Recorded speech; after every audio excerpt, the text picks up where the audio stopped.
Please take your seats. The meeting is about to begin. Remember to speak into the microphone, as this meeting is being recorded for public record. Please stand by. We are going on air in 5, 4, 3, 2, 1.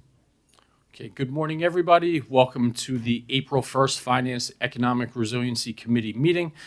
This is a pretty serious meeting, so I'm going to ask that all April Fool's Day jokes be reserved until afterwards. I don't want to get halfway down in a finance item and somebody pulls the April Fool's Day card. So, but after this, have at it. Let's have some great warm humor. It is a beautiful day in this incredible city. We had an incredible March. So proud of the city. I'm proud to be serving with my colleagues. Let's keep it positive. Let's keep it light. But we have a lot of amazing things to get to today. So I'll hand it off to our city attorney and then to our CFO, joined by my lovely colleagues, Commissioner Laura Dominguez, Commissioner Monica Mateo Salinas. Perhaps we'll be joined by our colleague, Commissioner David Suarez later. And let's get things started. Thank you. Good morning. Today's meeting of the Finance and Economic Resiliency Committee has been scheduled in a hybrid format with a quorum of the committee physically present and remaining members, staff, and members of the public appearing either in person or virtually via Zoom. In order to participate in today's meeting virtually, members of the public may dial 1-888-475-4499 and enter the webinar ID, which is 863-6059-5462#. Or log into the Zoom app and enter the webinar ID, which again is 863-6059-5462. Any individual wishing to speak on an item must click the raise hand icon if they are using the Zoom app, or dial *9 if you're participating by phone. Thank you. We have a few announcements. We're going to show MB4 withdrawn by the sponsor. OB1, OB2, and MB2 will be deferred to next month. The first item, Chair. Excellent. We have a couple of different things that we're going to be talking contract-wise, so why don't we hear those in order.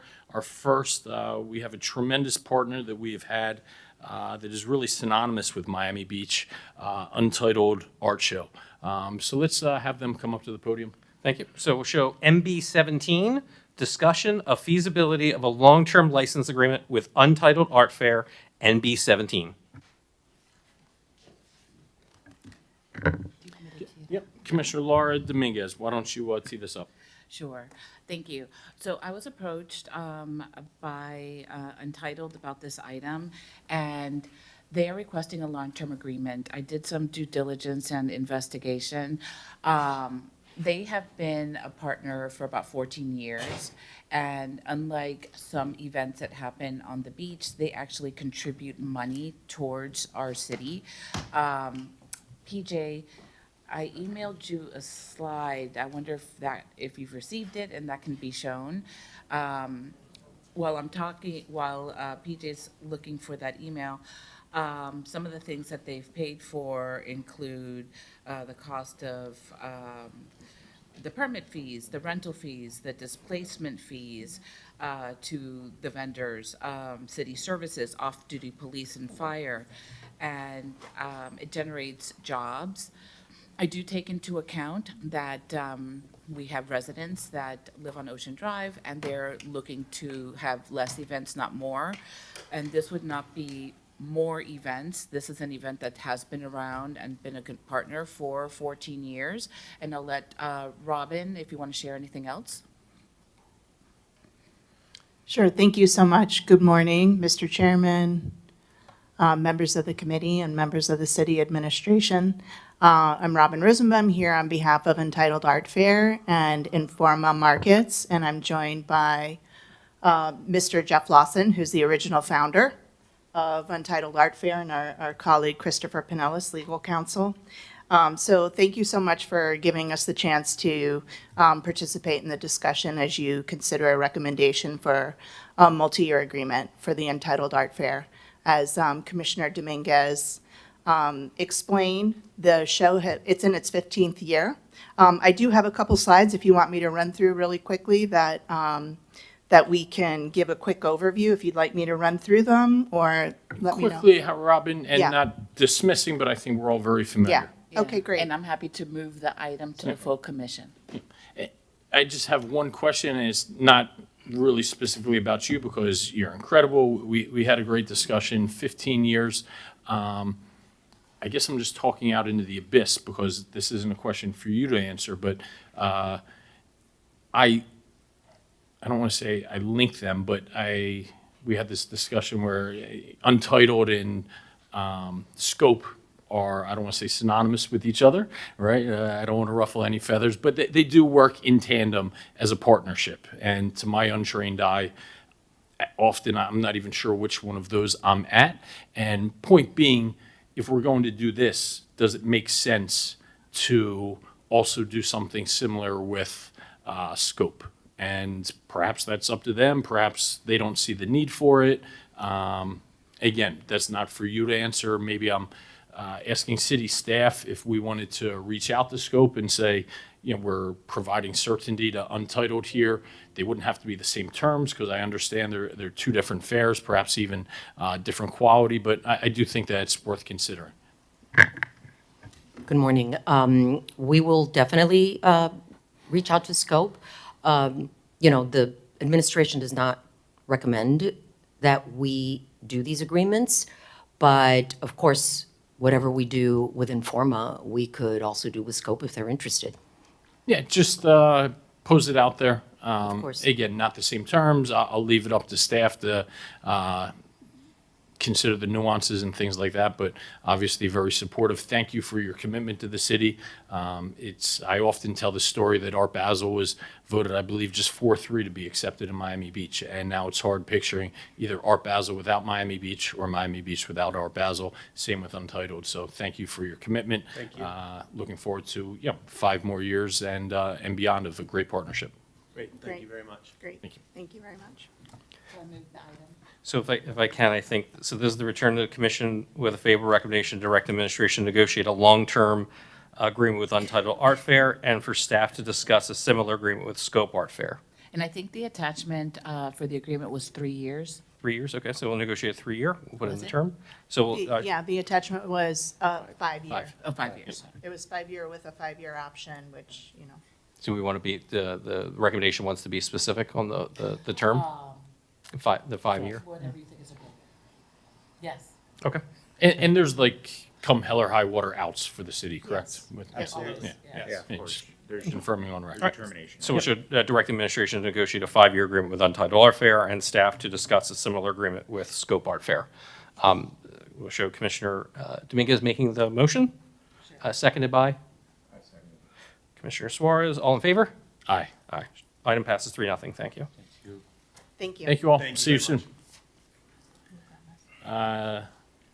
So on the opposite side of the abyss of, instead of something that's been here for 15 years, something that's being newly introduced that I'm equally as excited about, NB 16. Thank you. MB16, discuss potential waivers of special event fees and related permitting costs for F1 Miami Grand Prix Fan Festival, MB16. Good morning, Good Mr. morning. Chair. Lisa Arrogante, Director of Tourism and Culture. Excited to share this item with you today. We have the first official F1 Miami Grand Prix official Fan Fest in Loomis Park. We have had other, versions of Fan Fest, but this is official with F1. We have a representative today here from the F1 Miami Grand Prix, Dory Grogan. This ask is for a waiver of special event-related fees in the amount of $41,000 for the inaugural Miami Beach Fan Fest. And we're happy to share any slides or any other further information. Maybe if we have a visual. Absolutely. I saw it on Zoom, but one thing over the years for F1, which has become an incredible event. In fact, I was just reading in a finance publication that the owner of the Dolphins actually sees more attendance during that F1 weekend than he does for the entire Dolphin season. Not sure if it says more about F1 or the Dolphins. I'll leave that up for interpretation.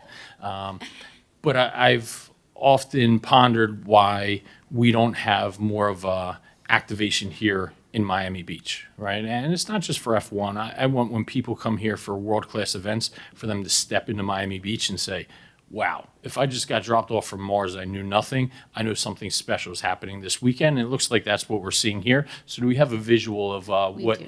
our city can anticipate? And not just visitors, but our residents as well. Sure, and PJ, if you can please put the slide up, and Dory can speak a little bit more to that, but F1. We can move through that. Yeah. Let's get some They visuals. just extended the contract with F1 until 2041, and that's why now they're investing. But Dory? Yeah, hi, my name is Dory Grogan. I have been with the Miami Dolphins and Hard Rock Stadium for 30 years, and we're excited to bring this event to Miami Beach because we just signed the deal through 2041 with Formula One. We wanted to extend the footprint outside of just being at Hard Rock Stadium. So we see this as a long-term thing, this being our first year doing this together. So the idea is that this would be Wednesday through Sunday of race weekend.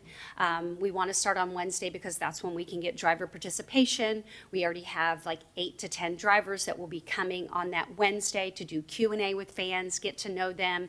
And then Actual F1 drivers. actual Incredible. F1 drivers.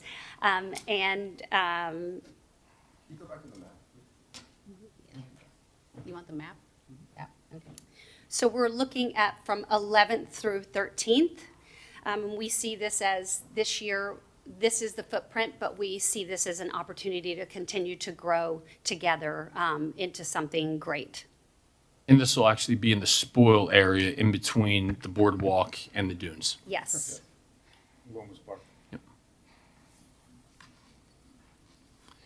Lizette, maybe this isn't specific to this event, but can you walk through what goes into when we talk about some of these fees, right? That the city essentially imposes or applies.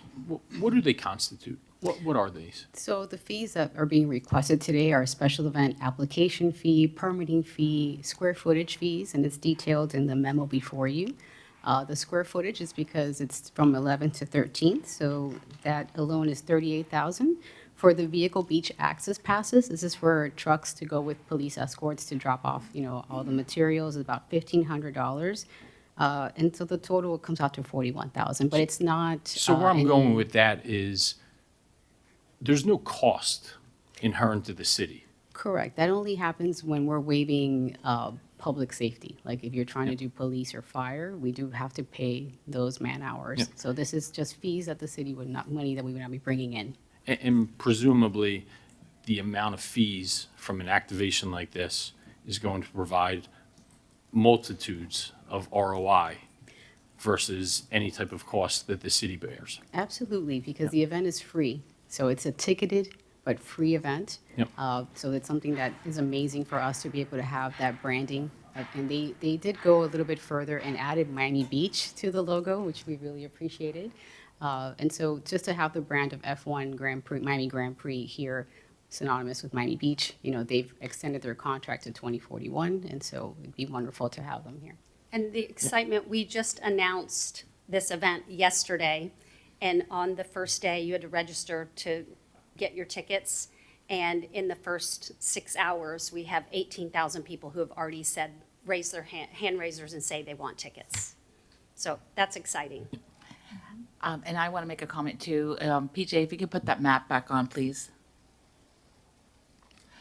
So I know that the residents that are north of 14th Street have often voiced their concern of having events in the area right behind where they live. So this is below 12, and also the times every day, it ends at 6. So that's fantastic. Yeah, and this is a very low impact on the sound as well. This is not like a concert, it's more activations and, you know, some panels and things like that. So it's not like, you know, loud music and bass and all of that, yeah. This is a very community event and family event where people can come and experience the F1. So, through the chair, that looks great. The only thing that I'm concerned about is the equipment at night. I don't know if you guys are gonna have any lighting that's gonna be keeping for safety reasons, but it's sea turtle season and can't have any light in the evening. Well, Okay. for setup Yeah. or takedown. All the lights are amber per code, and none of them are shining towards the east. Everything is towards the west. So, And it's just so security lights. There is not, because all the events stop at 6. are they like are they the gas-powered lights? Battery power lights, and again, they're motion sensors, so if somebody walks in a side, they would turn on, but they're all facing west. They're all facing Ocean Drive. Nothing is facing east. Okay, so who I'm sorry to be a pain, but who checks that from the city? Well, we submit to the lighting plan. Okay. We submit to the environmental, the lighting plan. Like, Okay. so for, yeah, any event that happens during turtle season, we have to submit the full-on lighting plan. And so you said that they submit that to sustainability? And Yeah, the so state- it's all part of the special event permitting process. All events have to submit a sanitation plan, lighting plan, and it goes through all the different departments. ENS, they do review this. Okay. Yeah. And if I'm correct, that plan actually has to be signed off by FWC at the state level, correct? It goes through all the processes, especially now during turtle season, like all of our events. Okay, excellent. And we are also. Yeah, we west want to of be, the- I want you guys to be good partners. I just, you know, No, absolutely. I mean, look, that's our big, I mean, this is west of the dune, so it's even less impact than if we were on the east side of the dune, but, you know, we take care of all the lighting. I mean, honestly, all the Ocean Drive lighting way overpowers what, you know, a couple of our security lights.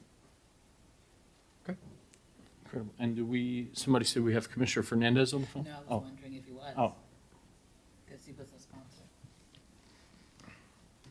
No, I don't think so. Okay. So we have we'll be moving this back? What motion, Yes, Nathan? perhaps the one ask I'll have, it'd be great to really amplify social media on this, work with our city's communication team, because this is something I think is just incredible, not just for our visitors, but for our residents as well. So, thank you. Absolutely. Look forward to it. All right, so we'll show this return to commission with a favorable recommendation to waive the special event fees and related permitting costs related to the F1 Miami Grand Prix Fan Festival. Who are we making the motion? I'll move it. I'll second. Commissioner, there's public comment. Yep. Jane Krupp, please unmute yourself. Oh, great. Hello, everybody.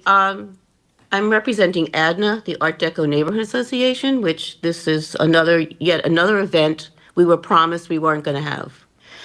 So we had Commissioner Magazine, Commissioner Suarez, the mayor, Tanya, all in their bid for election, said no new events in Lomas Park 2 years ago. So that was 2 years ago. Now this is the 4th new event in Lomas Park. So I'd like to remind you that we have 8 miles of beach. Why is Lomas Park the event dumping ground? Because that's how we're being treated. This is a great event. It's a huge company. It's a huge event. Why are we giving away money to these people? You know, Adidas, $600,000 when we need $1 million for turf in Flamingo Park, and we can't afford that because we're giving $600,000 to Adidas. Why are you waiving fees? When they do Ultra gives $2 million to the city of Miami. I don't understand why you keep waiving fees and dumping more events in Lummis Park. It's our green space. We have begged, Adna has begged you for 4 years not to do this, and you're doing it again. So I'm just venting here because we have no power. And I thank Laura for actually mentioning the fact that there are 2,000 residents around Lummis Park who enjoy the park, besides the visitors who come for peace and quiet. Not everybody wants to hear events and come because they have nothing to do. There's plenty to do here without these events. There's thousands of people walking around without any events. And yet another event during turtle season. So when the tractor trailers go over the beach where the eggs are buried, it's not just the lighting. What about the pressure that's put on these egg nests? I mean, this is outrageous. And, I've had enough of Lizette's ignorance and not listening to what we have asked her for 4 years is to no new events. Thank you. I'll follow up with two things. One, words certainly do matter, and as we just confirmed, we're not giving a single dollar away. In fact, we're not even giving a service away that won't be compensated for. This is a fee waiver. Those terms are very, very different. Mr. CFO, sorry to put you on the spot, but off the top of your head, while resort taxes has been rather strong citywide, we've had some areas and neighborhoods where we've had notable declines, specifically in the Art Deco, not entertainment district anymore, the ACDC. I want to say resort taxes were down 25% year over year. I don't have those specifics, but I know I've heard anecdotally from some of the facilitators, the operators on Ocean Drive that have made statements to that effect. And I'll use Future Proof as an anecdotal example. I'm very interested. Maria, maybe you could share the hotel. You said you were at a GMCVB meeting about this yesterday. Were there preliminary estimates during that time frame? Because that was an event that I got bashed for having in the park, but perhaps we can enlighten us about what that event did for our city. Well, I don't have the numbers in front of me. Commissioner Dominguez was with me in that meeting, but the numbers were amazing. I mean, they were showing that everything compared to last year is even better. So, but the final numbers haven't, totally come in. But right now, preliminary numbers that were shared with us show that everything is going in the right direction, especially for the month of March. So, of course, Future Proof had a lot to do with that. And for that, on Monday evening at Future Proof, I'm happy to share a video with our residents, with our communication team. I actually tried 5 different restaurants on Ocean Drive at 6 p.m., 6:30, 7 p.m., just to walk in and get a reservation, and I wasn't able to. The Betsy, the Avalon, Right. there were 3 different restaurants completely booked out. This was a great crowd. Yes. So it's about a balance, right? We can't sit there and ponder why our resort and sales taxes are down 25% in some areas and then just not do anything about it, right? We have identified a problem and we're working on solutions that strike a very fine balance. I think these are very tasteful, low-impact events that provide tremendous bang for the buck. And one of the caller mentioned that these tractor trailers could crush, but my understanding it's west of the dunes, and that's Right. and sea turtles don't nest west of the Right. dunes, correct? Okay, so there's no threat to sea turtle eggs. No. Okay.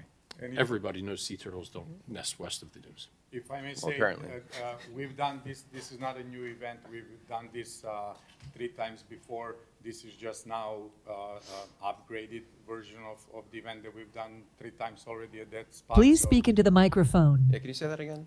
Sorry, this is the third, we already done this event 3 times. This is the first time we're upgrading it. F1 is coming, Miami Grand Prix is coming on board, so it's not a new event. We've done this event 3 times already, just to. Chair, we have a motion by Commissioner Suarez, seconded by yourself. Should we Yes. vote? Okay. All in favor? Aye. Here, all in favor, passes 3-0. NB 16, team. thank you.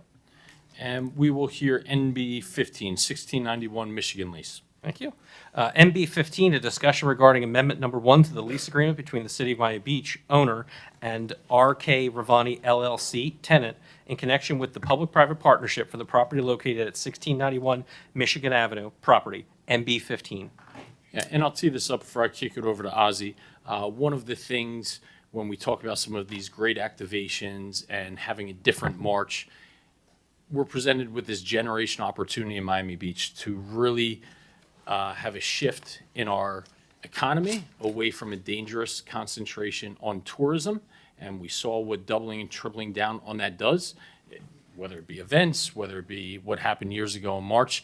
And one of the ways is really by attracting well-paying jobs, building an economy for everybody where our residents are able to access white-collar, knowledge-based jobs that previously didn't exist in Miami and certainly not Miami Beach before. I actually give a lot of that credit to Commissioner Mark Samuelian. I believe, if I remember correctly, he was the sponsor of the Alton Road Sunset Harbor office overlay incentives that have just provided fruit for our city that transforms us. Right now we have an international publicly traded corporation that's headquartered in Sunset Harbor that was due to Commissioner Samuelian's vision of seeing that forward. And we have a unique opportunity here.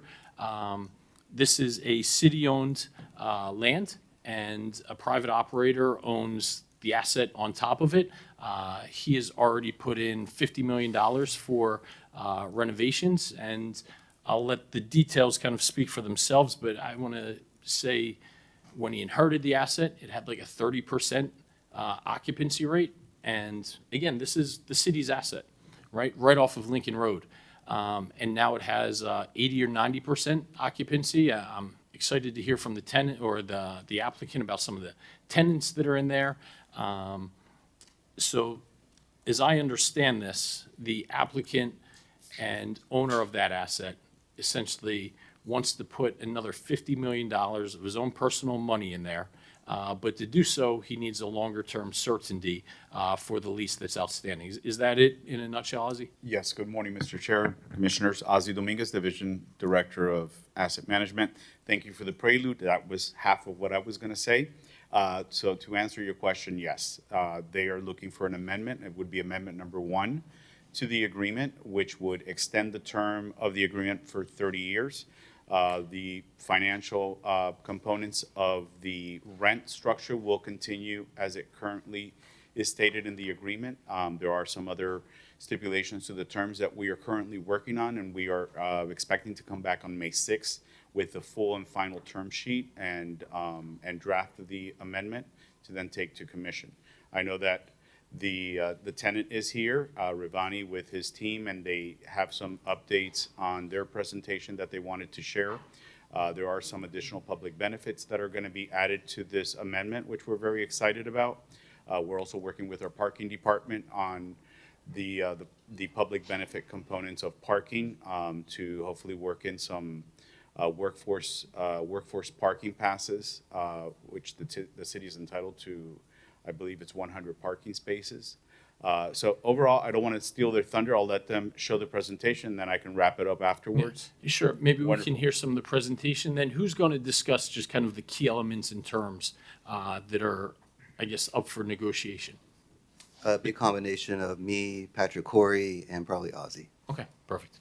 So, good morning, Mr. Chairman, Commissioners. Michael Larkin, 200 South Biscayne Boulevard, here representing Robert Ravani, who's with me today, along with Patrick Corey and Mark Chandler. And we have Kevin Crowder from Business Flair and my colleague Mitchell Tozian. PJ, can you pull up the presentation? Thanks. Next slide. You have the- So this is the aerial photograph of the property with the office building along 17th Street. Lincoln Lane North forms the southern boundary. We have Jefferson on the east and Michigan on the west. And before I go any further, just to pick up on what Chairman Magazine said, you all in the last few years have sought to really diversify your economy. You've put into the zoning code several incentives for office construction at the behest of Commissioner Samuelian at first, and that's already borne fruit in Sunset Harbor. You have Wayne Boyce with his office building. Then our clients on 5th and Michigan, that office building is nearing completion. So you all have already started redirecting our economy to include a diverse set of office uses, which is great. In 2024, Robert purchased this office building. It was somewhat outdated at the very beginning, and it had not really seen a significant level of investment since its initial construction. So Robert immediately sought the necessary zoning approvals last year. He started pouring millions of dollars into the existing building, which, as Mr. Magazine has already pointed out, has attracted high-profile tenants. But Robert wants to do more. He wants to do an addition that will be in the value of like $50 million, which will attract even more high-profile tenants. But we need some lease amendments in order to make that come to fruition. So next slide. This is an elevation approved by the DRB last year. You can see it somewhat streamlined, the elevations. On the right-hand side is the parking garage and Lincoln Lane North. On the left-hand side is the office building and 17th Street. Next slide. This is just an excerpt from the original lease agreement that shows even back then the city administration and the commissioners were looking for some type of public benefit offering. Back then, parking was of paramount importance, so they asked us to set aside, or the original developer to set aside 100 parking spaces for the general public. Next slide. Now I'm going to let Patrick Corey from the Ravani Group take over, and he's going to tell you all what the Ravani Group hopes to do with this office building. I'll sneak here. No, it's okay. Yeah, I'll take over. Good morning, and thank you guys for having us. As Michael mentioned, we purchased this property in April of 2024. As this slide notes, there was a projected 76.5 decrease in the revenues by 2029. What we mean by that is that all of the existing leases were either expiring within the next 5 years. There was no new leases signed. So when we came in and we purchased the building, we added the renovations to it. We've signed a significant number of tenants to the building. Some of those tenants are listed here, which includes Hwood, the Jills, and Monarch. Some recent leases that we just signed in the last couple of weeks are an eye surgeon doctor, Dr. Jennifer Murdoch. We just signed 2 days ago a hedge fund who's relocating called Maple Lane. We relocated another financial institution from Coconut Grove called Divi Sidero. So we're actively attracting these high-profile folks. Many of them are actually moving physically their personal residences to Miami Beach. Our office alone, the Ravani office, our headquarters is located in the building, and we've got about 20 to 25% of employees who we've relocated from either New York, Las Vegas. Those folks have moved to Miami Beach and have the privilege of walking to the office every day. Go to the next slide. And Patrick, if we could go back a slide, if I'm Joe Voter, why would I care what your occupancy is? And I guess I'll answer my own question. I wasn't familiar with this until recently. Because this is a city ground lease, we as a city, our taxpayers, get 2.5% of the gross revenues that come into this project. So when you sit here and say that the project was projected to have a decrease, we actually have money each year that comes in that's largely based on how much lease revenue that you get, correct? That's correct. So the way that the lease is structured is you do have a base rent, but then there is the percentage that you spoke about. We can ask Ozzy from the Commissioner's Office for confirmation that 2025, I believe, was the highest grossing that the City of Miami Beach has ever achieved. So we were very proud of that accomplishment and noting that going forward with these new leases that I just mentioned, 2026 and onward will be significantly higher revenue directly for the City of Miami Beach. Okay, and also, presumably, you add this incremental office space on top, that flows directly to the city, right? So I don't know how much leasable space you're going to have and what rate, but that seems like a pretty easy pro forma number to back into. Correct. And the city essentially gets 2.5% of the gross revenues, not just from the existing project, but from the incremental project as well. Correct, yeah. There's a slide in the presentation that I'll just jump to for ease so you can see that. We can go back to the other slides. But as we purchased the property, what we did here is we took a 30-year look forward on the revenues that were anticipated for the city. As you can see, but the phase one, which is what we refer to, is a project that we're doing now that's going to be completed within the next 90 days. It's generating an additional $7 million of income, but the new proposal for the phase two would generate an additional 12 on top of that, essentially deriving at 19 million of additional income for the city of Miami Beach over the next 30 years. So 12 years, so the additional project is going to generate almost $400,000 per year into the city. If I just look at the delta between Phase 1 and Phase 2, that's $12 million divided by the 30-year outlook. So about, That's exactly right. Yeah, it's somewhere between, depending on the base year, between 350 to 400,000 a month. excellent. And maybe go back, sorry to kind of. Absolutely, no throw off problem. your Just wanted to show presentation. you those, so you can see those. Okay, so we, I spoke very briefly about, Phase 1, which is what we're actively working on. As noted to you, we've got about 90 days left for that project to be complete. This just kind of recaps the DRB approval for the facade. We also had approval for H. Wood, who's operating the Speakeasy, a world-class operator who's going to be taking an amenity space in the building. And then the final DRB approval was for the valet. This will be, as pictured on the bottom right, the only 100% covered valet in all of Miami Beach. This is great for not only tenants of the building to attract their clients, but also for any F&B components that will go on the ground floor on both the Michigan and the Jefferson side. One of the things that we took into consideration was the underutilization, of the parking garage. We currently have 630 parking spaces that are available to the public, but based off of a 3-year transient study that we conducted from our own parking garage operators, we noted that we're averaging about 5% occupancy from transient parking. Why is that?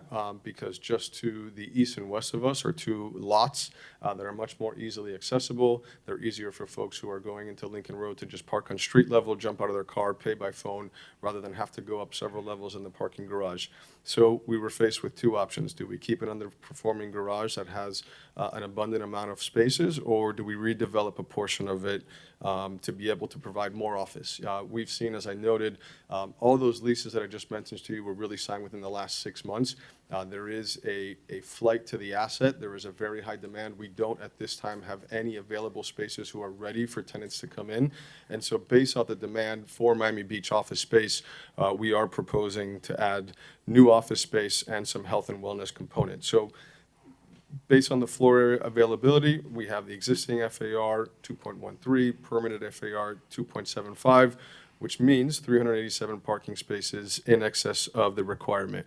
Based off of that, we are proposing, there is an availability for 47,000 square feet of available floor area.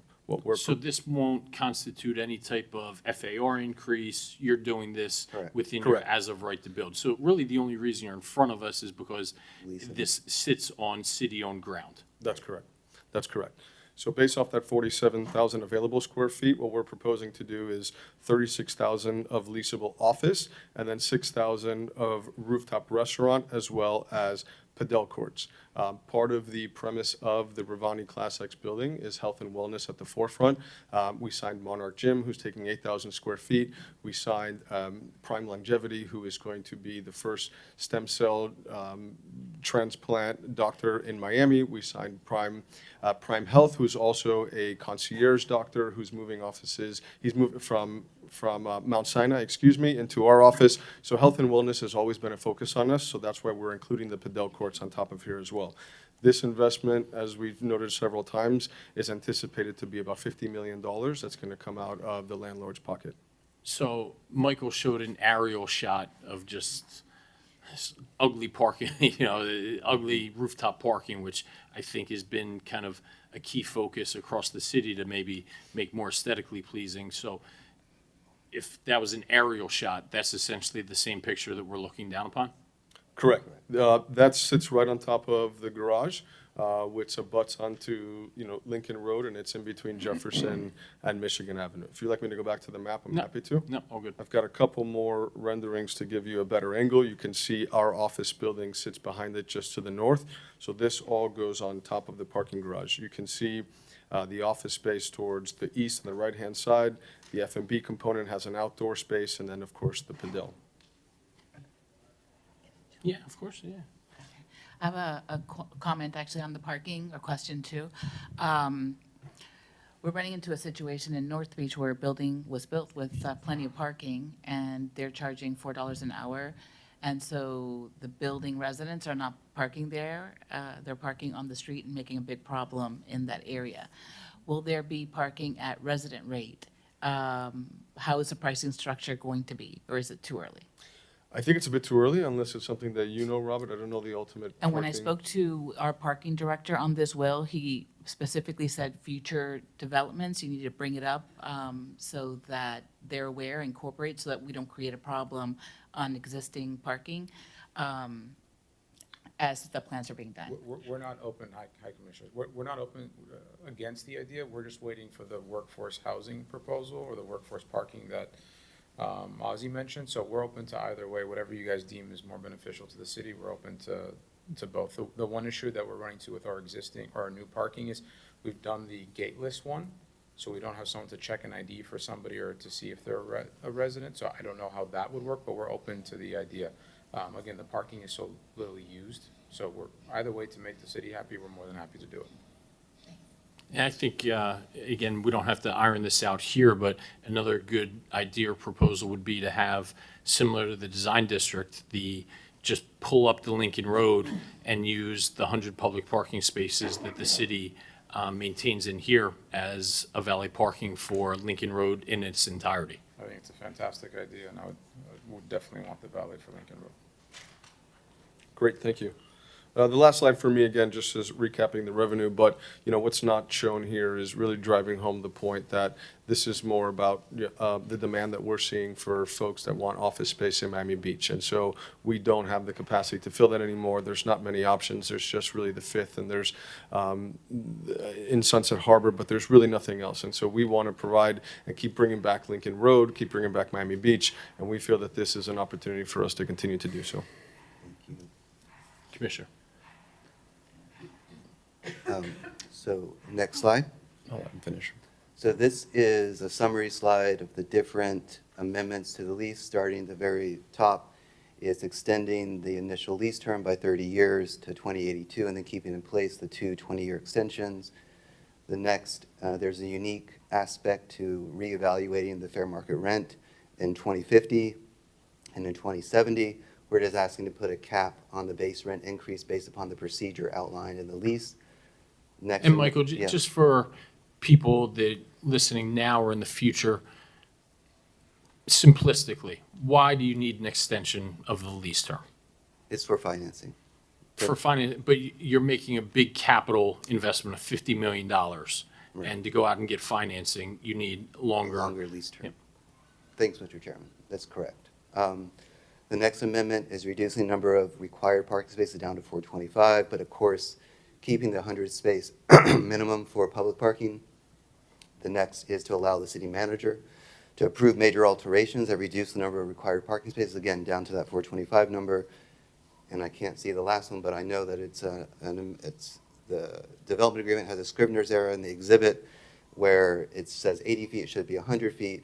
And we want to amend that to go to 100 feet because that's based upon current code standards. Scrivener's error meaning what? It means that in the development agreement itself, in the body of it, it says 100 feet is the maximum height for the GU zone portion of this property. But if you look further into the agreement, there's an exhibit of the building itself that says it's 80 feet, and that's incorrect. So we want to amend that to bring it back to 100 feet to make it consistent. My 9-year-olds beat me the last 3 times in Scrabble, so I'm always looking for new words. Just not going to know what hit her. And I don't know if Robert wants to say anything. Yeah, I think I've spoken to everyone up here that it's a really big passion of mine to make sure that this project that we're proposing is understood to be a project for a world-class operator to come into and make Miami Beach a city where people are not just looking at it as a vacation destination, but also as a destination where Fortune 500 companies can bring their office, their employees can live in the city and walk to the city. And my overall dream, which is continuing making Lincoln Road the amazing road that it is, and without having people and bodies to be there on a day-to-day basis to support that, I don't think that dream ever comes about. I think this office building is a great shot on the arm to bring that all together. So thank you guys for listening to this. Thank you, Robert. And Mr. Chairman, we have Kevin Crowder. He is our economic consultant. He did an economic study. If you could allow him just to have a brief summary of his study. Well, speak now or after? Yeah. After. Good morning. Kevin Crowder with Businessway. We took a look at both the fiscal and the economic impact that this project can bring. So looking at how the building has been repositioned already, it's gone from just under about 300 employees in the building to about 845. So it's already been repositioned within what's happening in the office market in South Florida in a really positive way. with the addition of the 36,000 square feet.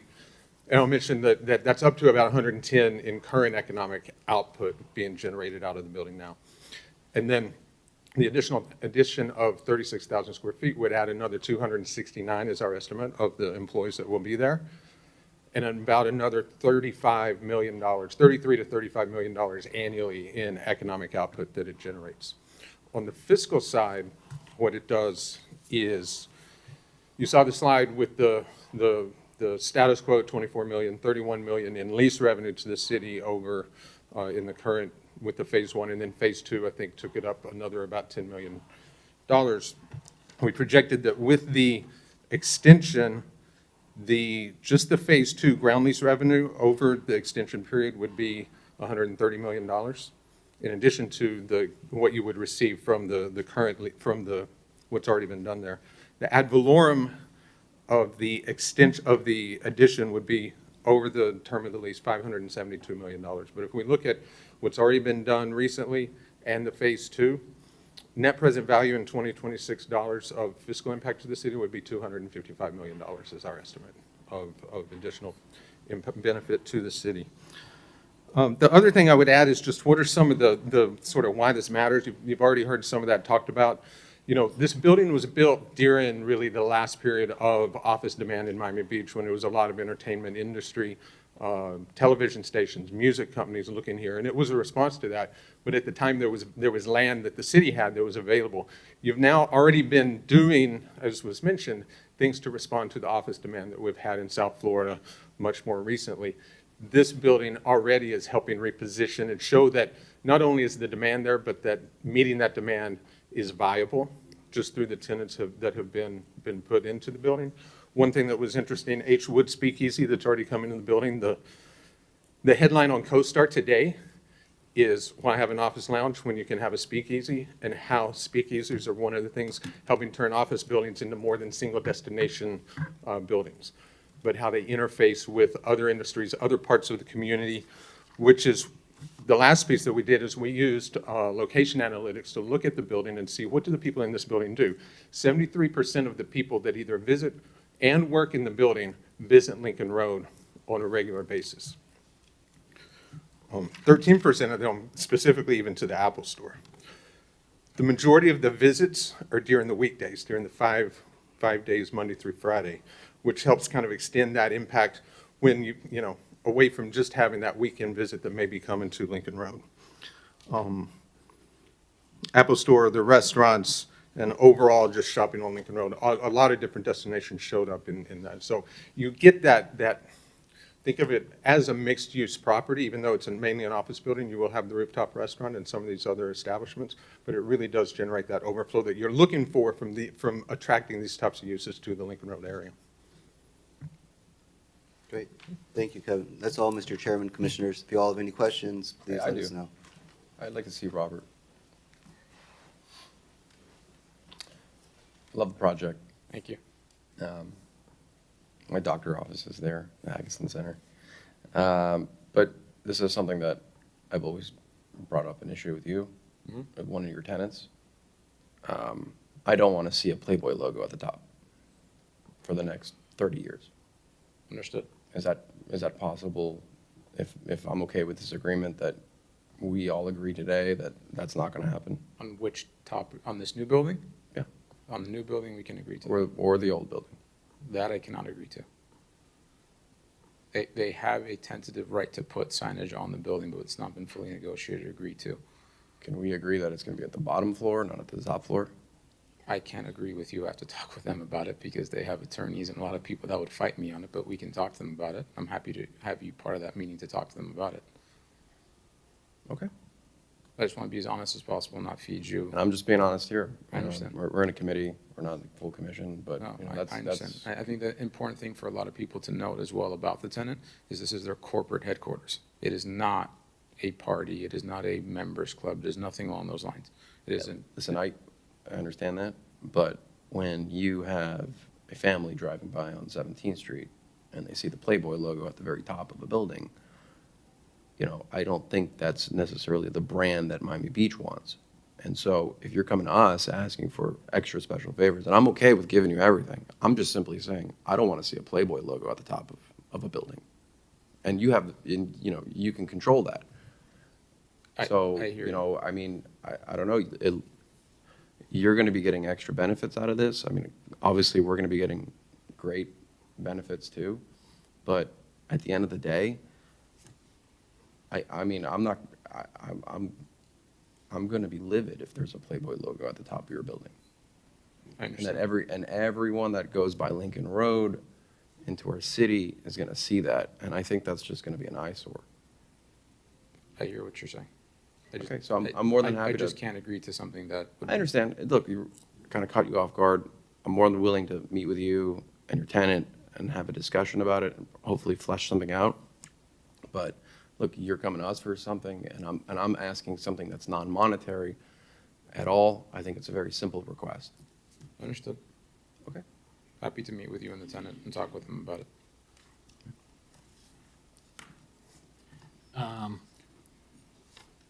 Back on other tenants, and I'll bring this up, and when we talk about how office benefits the city, I was having this conversation unrelated to this yesterday, that neighborhoods in Miami as a whole are becoming more self-sustaining. People that live in the Grove stay in the Grove.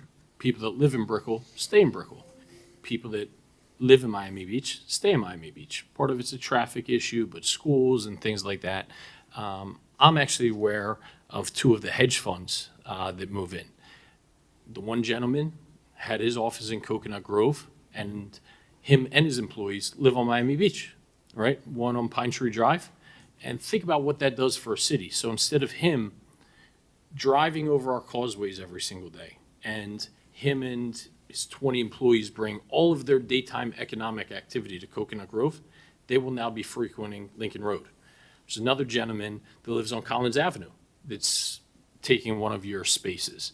And that same analysis, he was in another office building, I believe in Coconut Grove, Maple Lane Capital. So now that won't be the impact on our infrastructure of people leaving our cities during the day. And just as importantly, their entire daytime economic activity will now be shifted from Coconut Grove to now not only Miami Beach, but hopefully to Lincoln Road here.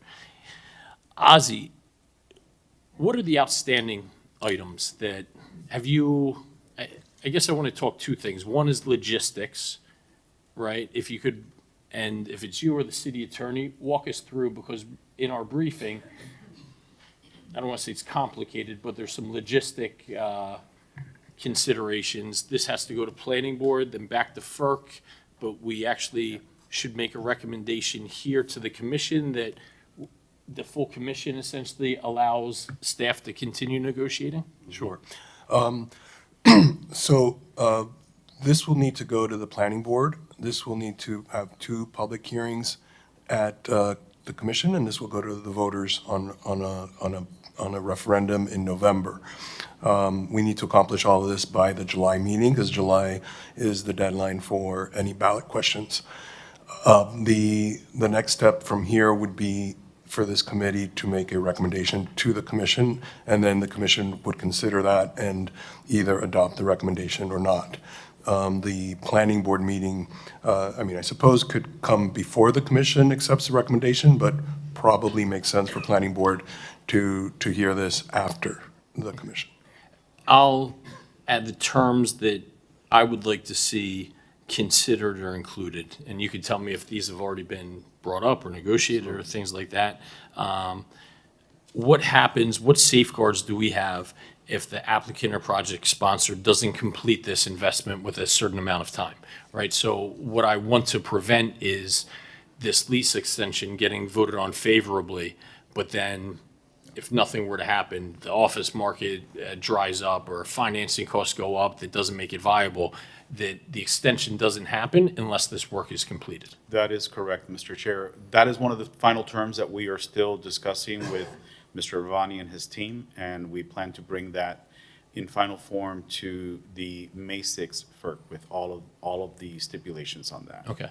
And the other, this isn't huge for me. I just think it reads a lot better, right? So we're asking right now the lease expires in 2050.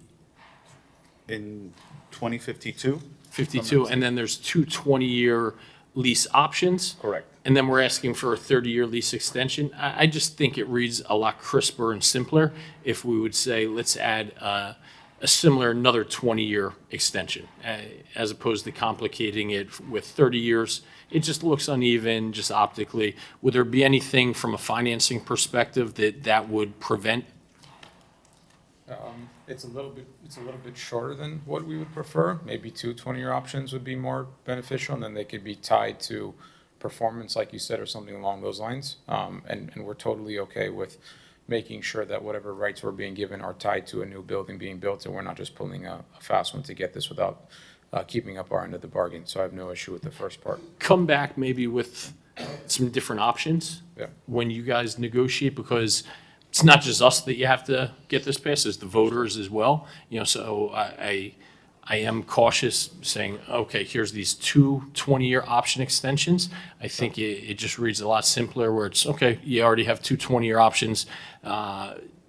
You're doing a $50 million renovation, and in fact, then you're going to give the asset back to us, so you're actually renovating and improving our building. I just think it reads a little crisper to have a 20-year option, but you guys come back to that. Sure. And then you also touched high level on a public benefit. I don't know if you want to speak to what you have in mind and get direction from us. I know for me, what I would love is a public benefit that essentially, I mean, we all talk, all of us, talk about wanting to see improvements in Lincoln Road. I sometimes lose that enthusiasm when some of this stuff just gets put into this arbitrary lockbox and go, you know what, this is going to go for a future project, or this is going to go to some budget shortfall for a resiliency project. This is the voter's asset, the taxpayer's asset. I think they want to see excitement for Lincoln Road, right? So if a public benefit would be dedicated to immediate activations for Lincoln Road or something along those lines, I'm not dogmatic about what that is. A playground, a Botero sculpture along Lincoln Road. I mean, how amazing are our art activations for that area? It's interesting that you say that, Mr. Chair, because part of this program also will activate the art in public places with the large-scale project that they're going to be doing. And as I understand, it's totally separate, though, correct? It's separate so from the we'll already public get that benefit, but if we would say, you know what, above and beyond, you're giving a public benefit of $500,000 or $750,000, and that's going to go to a sculpture project on Lincoln Road. Like, I think that is where the true impact is. In our preliminary discussions, contribution to Lincoln Road improvements is at the top of our list. There's also a series of other public benefits that are being discussed and presented by the Ravani Group that we're going to be ironing out over the next couple of weeks and be able to present something solid. Yeah, I prefer to keep that simple. Like, I want something tangible where it goes, wow, we give this is what we get, not next week, but, not 10 years down the line, a playground on Lincoln Road, a sculpture program on Lincoln Road, right? Let's keep those benefits there. Absolutely. And one thing I wanted to just track back on a little bit when you were talking about occupancy and the tenancy at the building, something very important to note also is that it's not only the increase in occupancy, but it's the quality tenants and the market rents that are being generated. So it's not just about bringing in a tenant that is paying a rent. They are paying market rents, which is a benefit for all of us. There's quite literally, and I know this firsthand experience, no Class A office space available right now in Miami Beach. In fact, my firm and I just rented new Class A office space, and we're paying rates that are equivalent to Hudson Yards and One Vanderbilt, and we're on the corner of 17th and Alton, right? There was nowhere else to go, no occupancy in the Sunset Harbor. Sorry we passed on your building. Hopefully no hard feelings. But you've done well filling it up after that. But other than that, there's nowhere to go. And we just made a big announcement this week that Damon John is moving his headquarters from Wynwood down to Miami Beach, part of the Shark Tank group. So that's another amazing announcement that just came out. So we're seeing a snowball effect that you build it and people will come, and that's what we're literally seeing every single day. That's incredible. Yeah. Commission. And Commission. So I fully support the project. Thank you for everything that you're doing here in Miami Beach. I do want to say, though, to Commissioner Dominguez's point earlier about the parking issue, and I want to talk with you guys a little bit more about that, because I understand that that garage is underutilized. I get it. I have no issue with losing the, floor and a half of parking, no issue there. But with this wonderful investment, we are going to need more parking, because if I go to your private club to have dinner or meet a friend for drinks, I'm going to want to park right there. And so I want to speak with you about that fee structure that the city has, because, like we're seeing in North Beach, if we're paying double than what the city rates are, it's going to force folks to park in the street or, circle around. And so I just want to make sure that that's a city parking garage and those rates stay residential, and we can speak about that. Thank you. So I not a problem at all, and I'm happy to commit to something that they come up with that they think is best. In terms of parking, being a former restaurant, still a restaurant developer, you'd be surprised for a 12,000 square foot restaurant that we have south of 5th, probably only takes 60 to 70 cars at a single time. And our parking garage is arguably going to be empty after 6 o'clock because all the office crowd is gone. So when you have 400 plus parking spaces, I don't think we're even going to come close to filling it up or affecting the transient parking for people of Lincoln Road. But then you also have multiple lots. The city lot, I believe you guys have like 1,000 spaces that concepts like Mila are using for overflow parking. So I don't think that'll be an issue, in addition to having the surface lots that at that time are not that busy. But if we need to commit something to guarantee that, I'm more than happy to do that for the residents. And as I read the memo, it's in the original lease that the city maintains access to 100 public parking spots, and that remains flat. You're reducing your own private parking. Correct. And the city's access for public parking remains exactly the same, right? When this parking garage was done, it was done at a much different time when Uber and a lot of the pickup drop-off weren't really as involved. And now you're seeing people, like we have people that just walk to work or they golf cart to work, and they're not using parking spaces. So I think parking has changed, and once robo-taxis and all those things come along in the next 5-10 years, it's going to go down even further. So I think the trajectory is going in the way of less parking. But again, happy to commit to the same 100 we committed to originally when the agreement was done. Commissioner. Yeah. So the public benefit of $1 million, I do agree that the bulk of it should go towards Lincoln Road. I know that there's concession agreements that are being done that are not, have nothing to do with Lincoln Road. I made 2 small requests. One of them is $6,000 a year for 3 years for senior programs. The seniors are important, they're voters. They've made requests that I've been trying to find funding for, so that's something that I will, as the negotiations go. The other request I had was funding for the Sister Cities program. Last year, we had a beautiful event in December at Andres Carne de Res. The Sister Cities bring international exchange and economic development to the area. So if the priority would be that for the funding that's being requested happen on Lincoln Road, that's perfectly fine, but that's the intent for the economic development, and if it needs to be focused on Lincoln Road, 100%. This is for the Japanese city? No, I actually went to Japan in January. I paid for it myself. If you get a direct flight from Tokyo to here, I'd be doing it. And Japan is, Fujisawa is actually our oldest sister city. I know, we have that's why over I 67 bring it up. years of partnership. We need a direct flight from there to here so you can get more of their business. Yeah. So it's So more to discuss, but I did just want to throw that out there. Those were 2 tiny requests out of the $1 million pot. But I agree with Commissioner Magazine that the focus should be Lincoln Road. amazing. Happy to accommodate. Thank you. And something you can see, right? I don't want this to say, well, the city's resiliency project ran over budget, so we're going to fund that budget gap, right? I want our residents to say, wow, this is an improvement that we can see that's going to happen in the next 12, 18 months. That's great. Absolutely.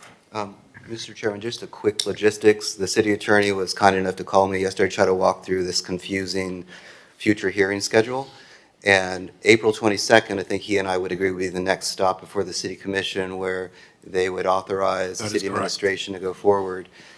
We would like to try to go to May 5th planning board on an accelerated, because we want a month cushion at the end. If we go to May 5th planning board, that's meaningful for our schedule. And then we'll go May 6th FERC. But I just wanted to put that out there and make sure that would be okay. Or we can talk about it later. Great, thank you. That's all, Mr. Chairman. So this will be returning to commission, not returning to FERC originally as spoken. So. Both.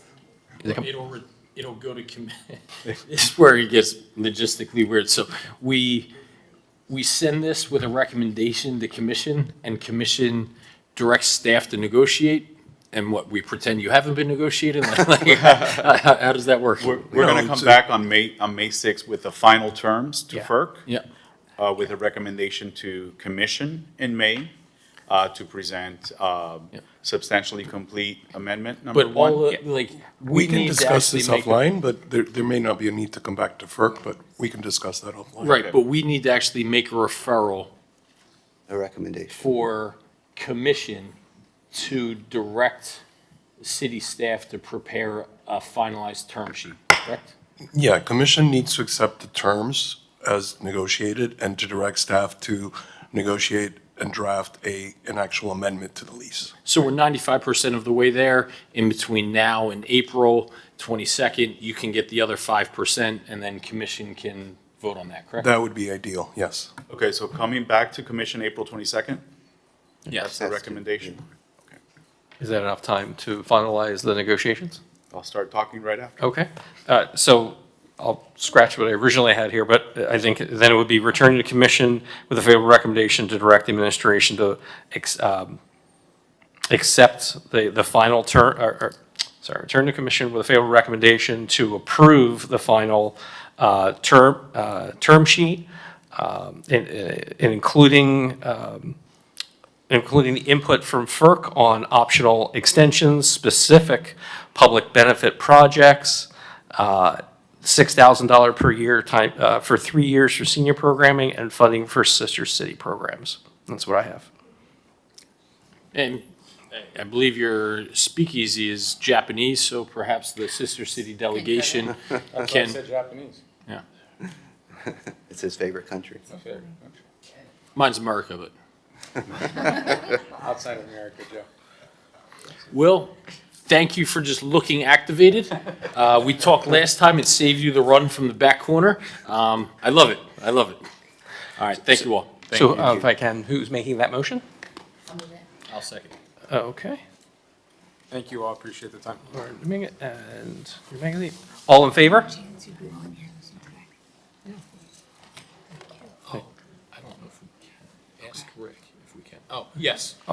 All in favor? Hearing none against, we'll show the item pass 3-0. MB 15, thank you. Ask Rick if we can, since it's a future item. It's not on the agenda.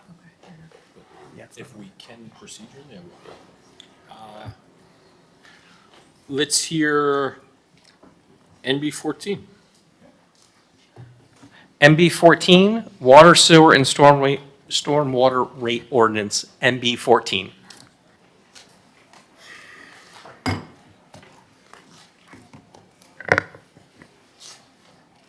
Morning, Commission. I'd like to welcome a few people that are joining me today. Brian Mance, who is our rate consultant from GovRates. We also have Dr. Kara Boyles, who is our assistant director, city engineer, and Tracy Hell, who is our admin services manager, who does a lot of our finances and public works. I don't even want to ask about your credentials if you're an engineer and a doctor. I'm already feeling inadequate. Yes, she is. If you don't mind, I'll start with a presentation to go over what we're proposing. So it's And John, is this a continuation of our robust discussion at commission last month, or is this separate? No, this is totally separate. Last month, we were talking about adding CPI to the water sewer impact fees for new construction and/or increasing the size of a meter at a new development. So this is completely separate. These are rates that our customers will pay to get their water and sewer through the city.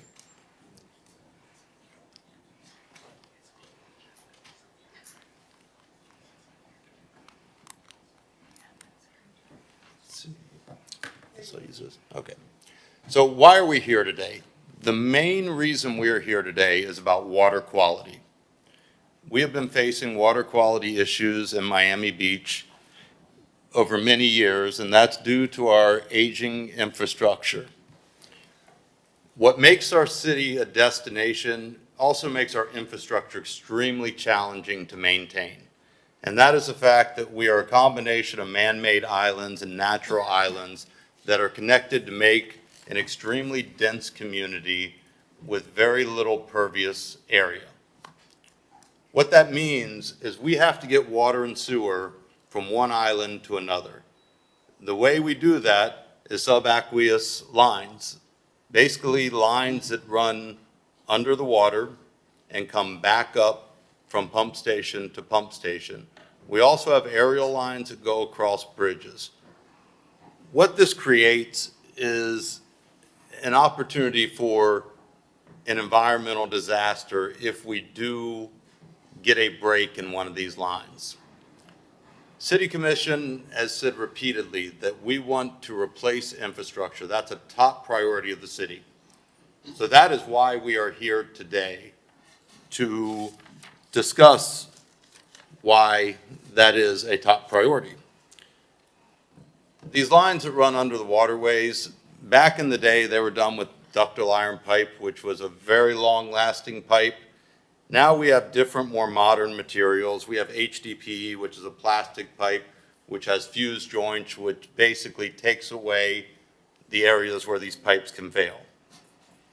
You might have seen a recent project. Can I ask you a quick question? Yes. Are we talking about just the subset of our pipes in this, the ones that are just flowing through underwater, or should I be thinking about this as citywide? This is citywide, but those are our most vulnerable places right now because they are out of sight. And if we did get a break in one of those, there will be a time lapse between when we realize there's a break and we have to respond. And then we have to figure out how to get the sewage from island to island or how to get the water from island to island. So it's a very challenging problem that most cities don't have. Even other islands up and down the Florida coast don't have the multitude of islands that we have and the connections that we have. It's not a matter of if we're going to have a failure. We've had failures in the past. We have a current consent decree that we're working under, but it's when it will fail. And it's how big of disaster it will be. We also have stormwater issues. We have very few options to treat stormwater prior to discharge because we are a very highly dense community. We are comprised of high-rise condos and single-family homes, and while we have beautiful parkland, it is limited. I live in North Beach. I don't have a dog. My kids want one, but if I had a dog, I would have very limited options as far as where to walk that dog. And essentially, you get dogs, go into the bathroom, near the street, washes off, goes into the bay. John, not to derail this, but thank you for working our city and also choosing to make Miami Beach your home. Thank you. And also, Kara Boyles just recently moved very close to me in North Beach. So the city has been an innovator in sunny day flooding. We've seen it in all these neighborhood improvement projects, and the results are proof that it works. You can drive around the city. Let's take Sunset Harbor, Indian Creek. Those problems have been solved. That's really important because that flooding not only affects the stormwater quality, but it also causes inflow and infiltration into the sanitary sewer system, which increases our cost to treat sewage.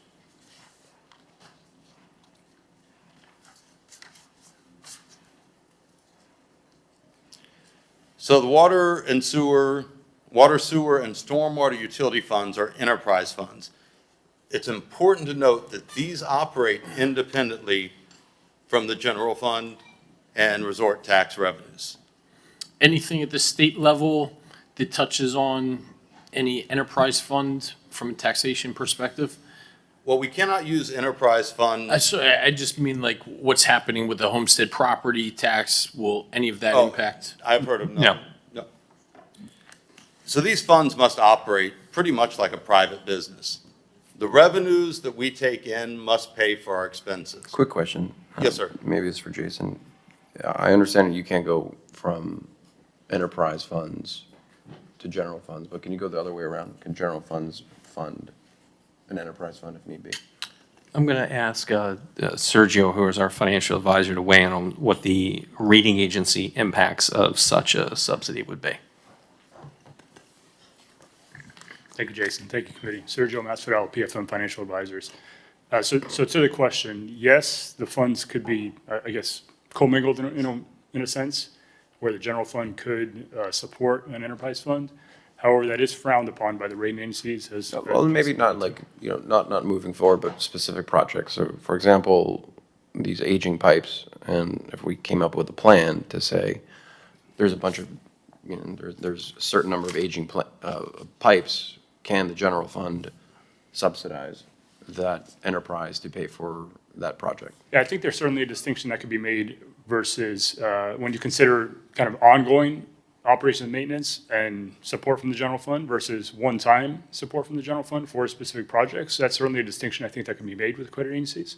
But again, just at a fundamental level, the credit agencies like to see that these utilities can stand alone by themselves. Yeah, if I could add to that, I think it's something that's not generally done, but it sounds like it is possible. But to note that we are. It's not possible the other way around, is what you're saying. That is a locked fund. Yeah, you would not use water and sewer funds. So I'm going to let John continue. Thank. I am known for my dad jokes, so I would say it's kind of more of a rainy day scenario than something that we should kind of bake in. You didn't like that one, Commissioner? Yeah, I know. I mean, just that's not it. Haha. Okay. All right. Please continue, John. Yeah, no problem. So increase in property values, ad valorem taxes, they don't benefit the utility funds. So as our costs rise, which all costs rise, we only see an increase in revenue when rates are increased. And our expenses go up. Construction prices have gone up double digits since COVID, almost every single year. Contractors don't ask us for a rate increase. They bid based on market value, and we essentially have to take the lowest responsive bidder. So we are essentially working with less every single year. Last formal water sewer rate study was completed at the end of 2020. Last formal stormwater rate analysis was completed as part of the 2017 bond issuance. We need multi-year rate and financial plans that reflect the current conditions and address the substantially higher utility infrastructure needs and costs. So the funding challenges. Water, sewer, and stormwater improvements should be performed at the same time if possible. That's why we have the neighborhood improvement projects throughout the city. It's less disruption to the residents, or I'm sorry, a shorter term of disruption to the residents. We replace everything. We basically remodel the street at one time and it's done.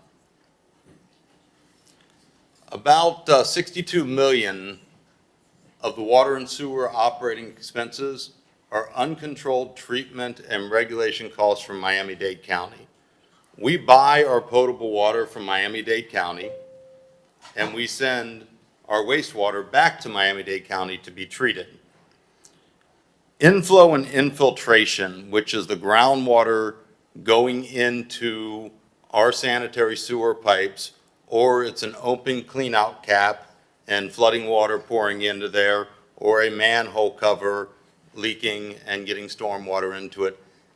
We have about 38% of our sewage treatment cost comes from inflow and infiltration. And the way we know that is we meter all the residents' usage. But then the county also meters what we are sending back to the wastewater treatment plant. That accounts for about $13.2 million a year in cost to the city. By improving the infrastructure, we are basically sealing up those pipes and reducing that inflow and infiltration. It takes time, but eventually we can get that number down substantially.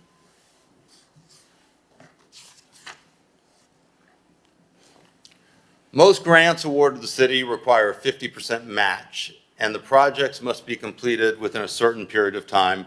We currently have quite a few grants that are funding some of our current projects and future projects.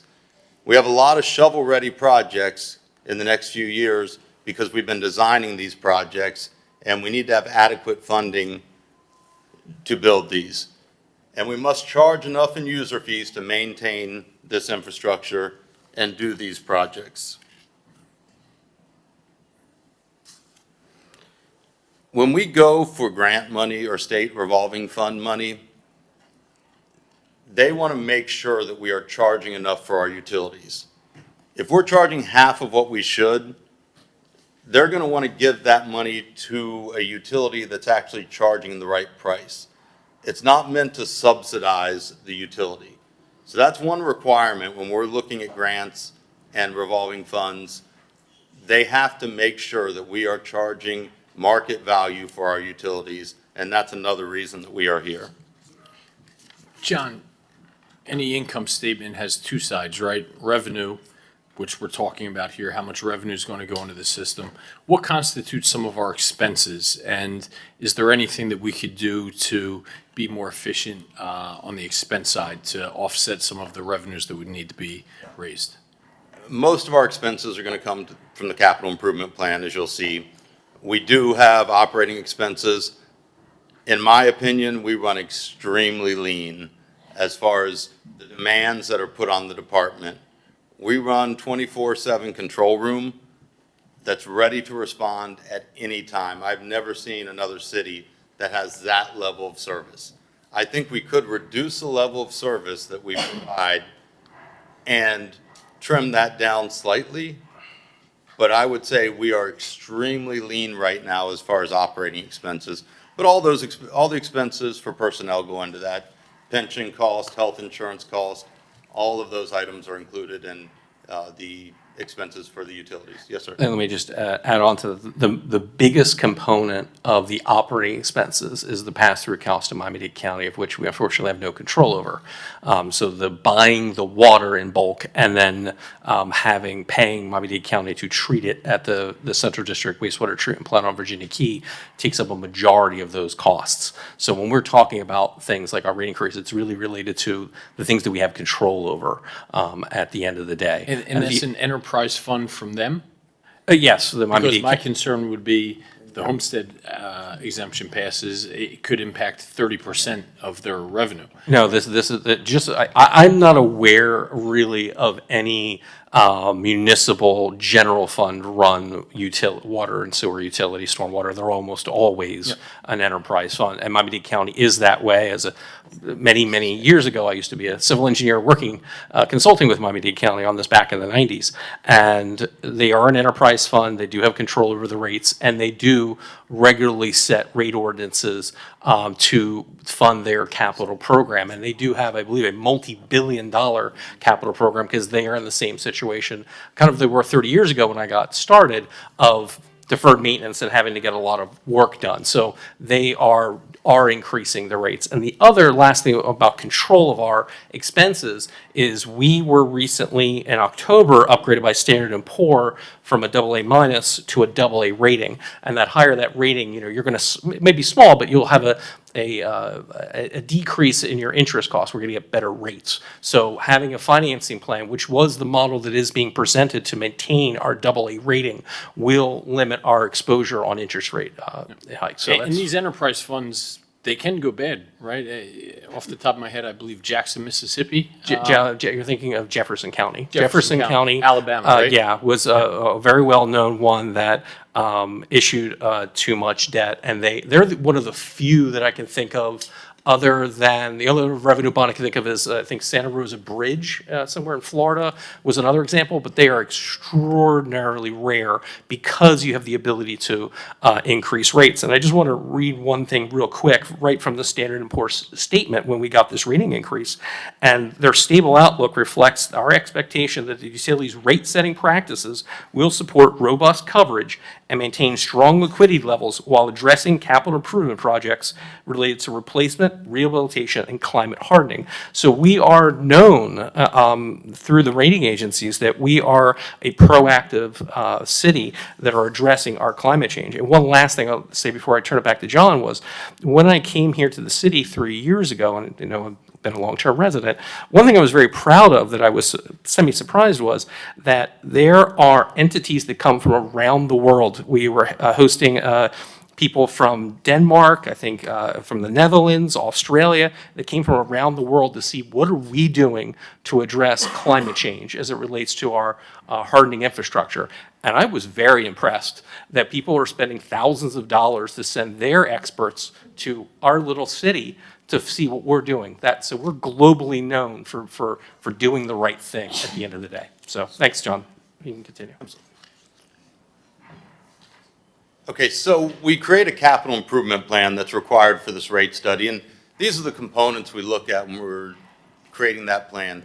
Criticality of need, we currently have one consent order. Those projects have to happen. We have no choice because it is a court-ordered consent order.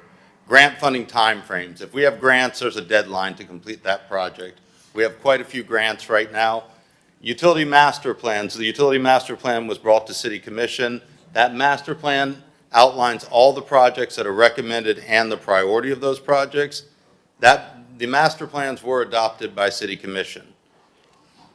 City Commission direction on which projects to complete. We know there are other competing interests that might move a project up on the schedule.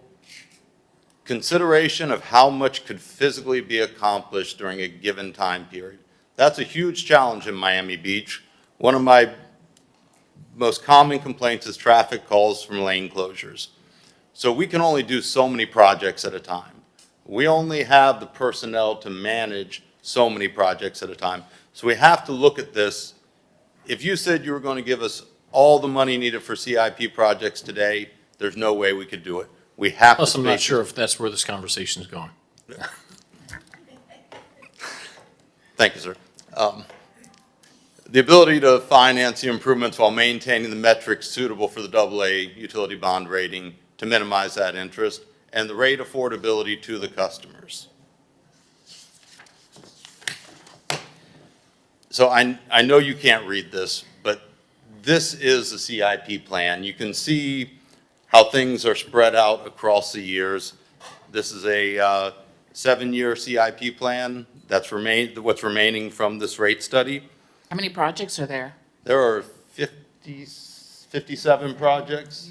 And those would be affected without this? So I'm glad you asked that question. If we do not increase the rate structure, current projects that are under construction, they're funded, they would continue. Projects that are planned in the future, let's take future phases of West Avenue, First Street, North Shore D, which North Shore D is a greatly needed project for water quality in the north part of the city. That project is $135 million estimated between water, sewer, and stormwater. There is not any funding for that project without bond issuance. So this is a breakdown of the projects and the type of projects based on the fund. This is water and sewer capital improvements, and then the stormwater side.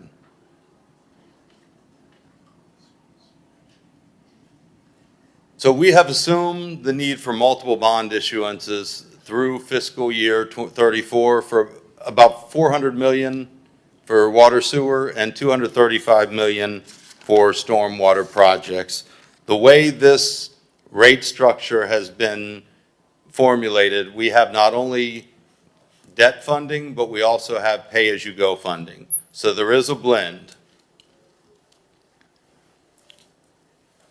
A higher bond rating translates into lower interest rates, as we've discussed, lower issuance cost, and lower rates over the long term.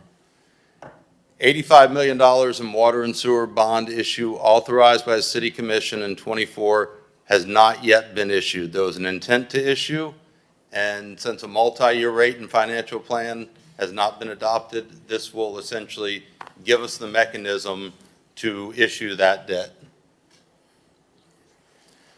This is a rate increase history, and we've talked about the pass-through rate from Miami-Dade County. On the blue chart, if you go to the right, the fourth column is the Miami-Dade County pass-through for water. That is what Miami-Dade is increasing our water cost. That is passed on directly to the customer. That increase is not on the whole bill. That is on the volumetric cost for the water. The same applies for the sewer. Why is it negative in '25? They actually reduced rates. And there is potential for reduction in rates. If we see a recession and construction costs go down, there is certainly an opportunity to relook at the rate study and reduce rates. We haven't seen that in a long time with construction costs. If you look at the second column on the blue chart, that's actually what the city has increased rates, and most of them are CPI or lower. John, I have a question. So on the fourth column, those rates are automatic. The county commission doesn't vote on it. The residents aren't given advance notice. It's just put on the bill.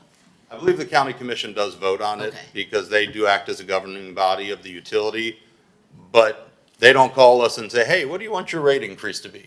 No, it's, we get a letter and that's what it is. If we had a negative 3 and a third, why did it go up for the city increase in 2025?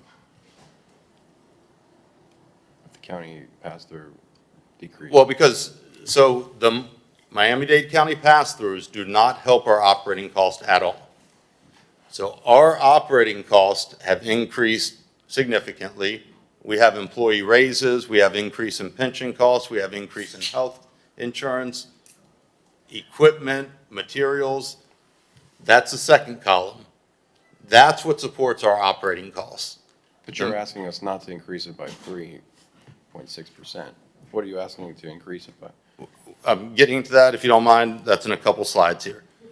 And that is to make up for the increases since 2017 that really have not been enough to keep up with the inflation indices for construction and for utilities.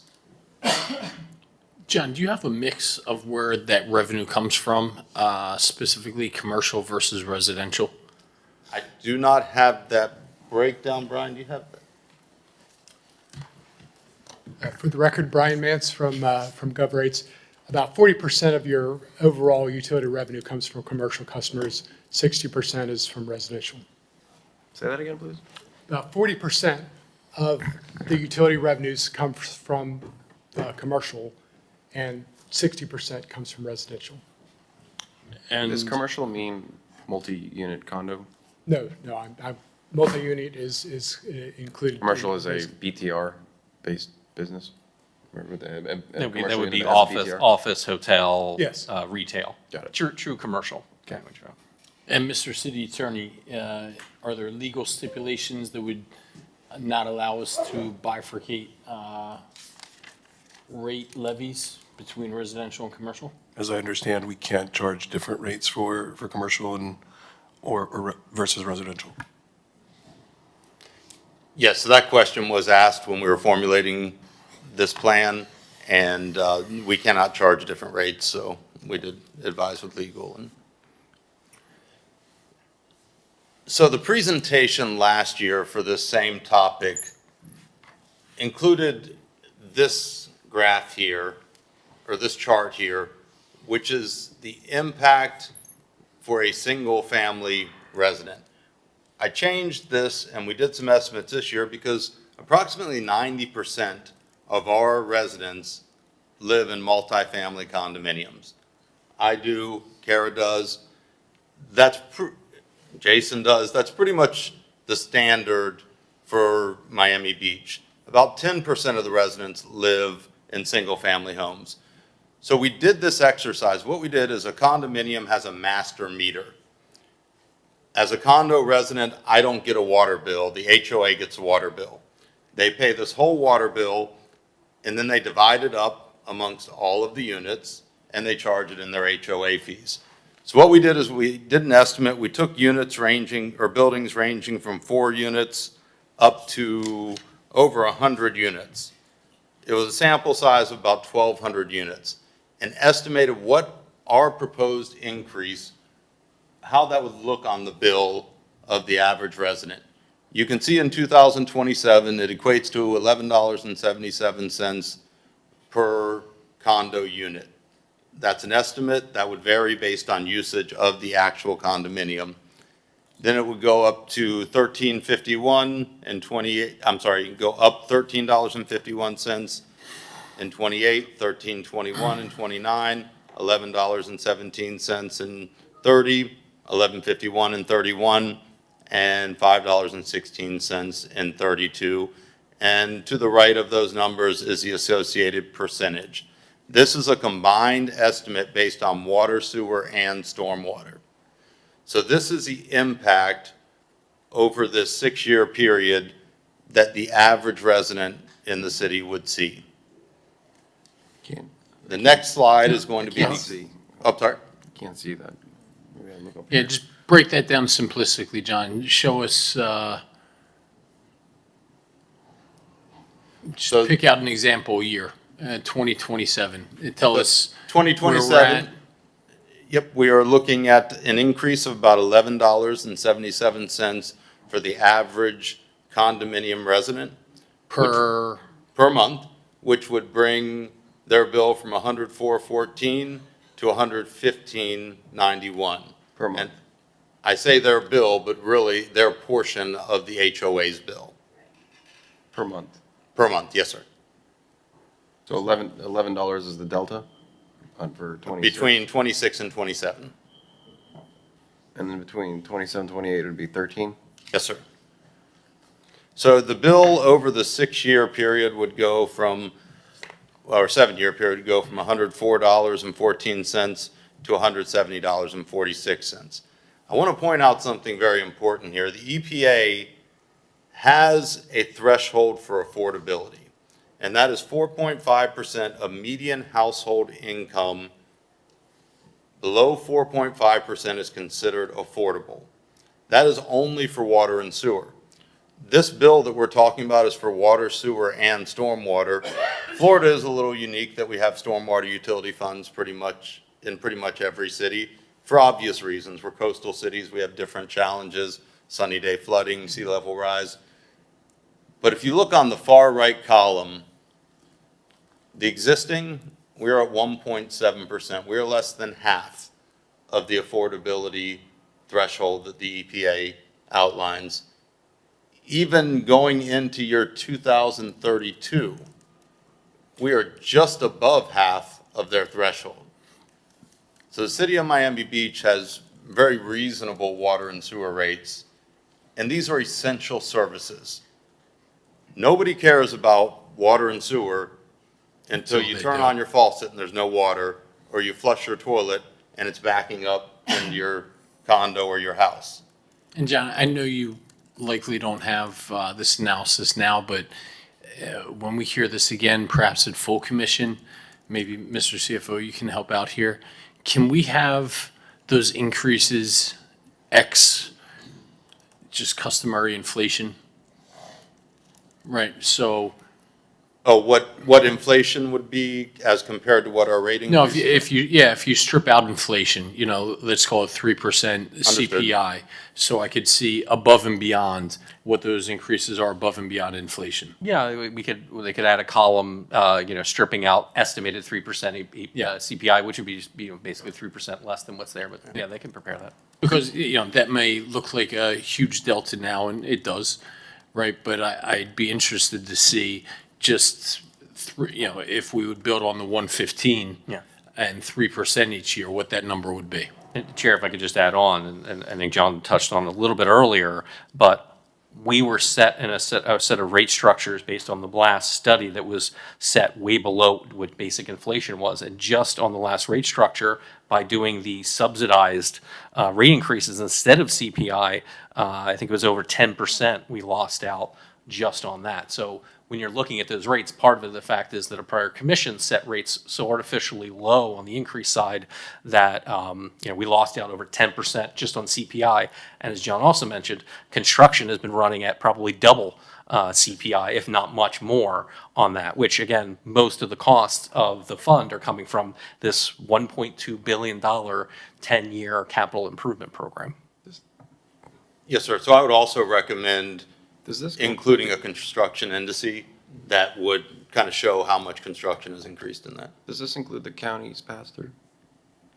These numbers? No, this does not include whatever future pass-through increases the county would give us. So this is strictly what the utility needs for their operating expenses minus the pass-through cost. So this increase is just on our portion of it, so it's What's not the total adding the two together. We don't know. The county doesn't give us those numbers until June or July of every year. As you can see, they are not even predictable when they show the prior rate. Sometimes it went down, sometimes it went up 10%. It's based on whatever their bonding needs are for paying their operating expenses and their capital program. On average, what is it?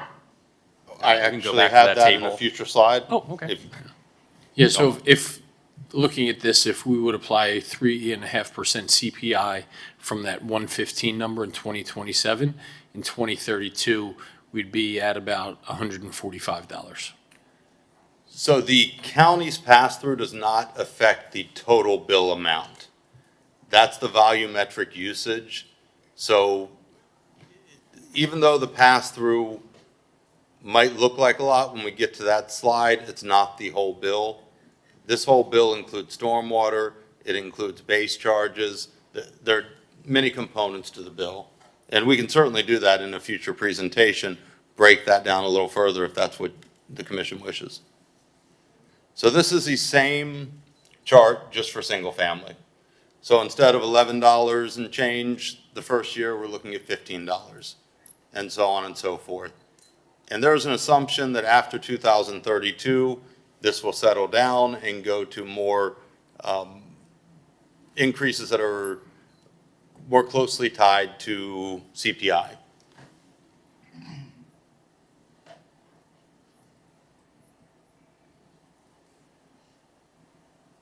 What usage did you factor into this?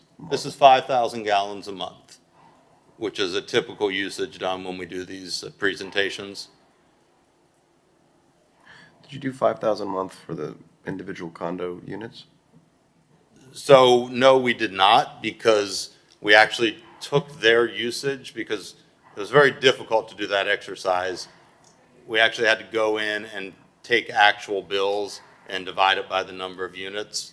So You used an actual building, I believe. yeah, we use right? actual buildings. And I mean, I've got a spreadsheet full of buildings and If I can, I've done this Did you use before. the- Another Did you use the average of all the buildings in Miami Beach, or did you just sample?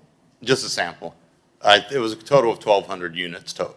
If you know, I've run this exercise in a smaller city, Of buildings, though. but houses typically use more water than a unit in a condominium. So that's why it would make sense to have your volumes lower on a condo versus a house. So what average usage did you use for condos?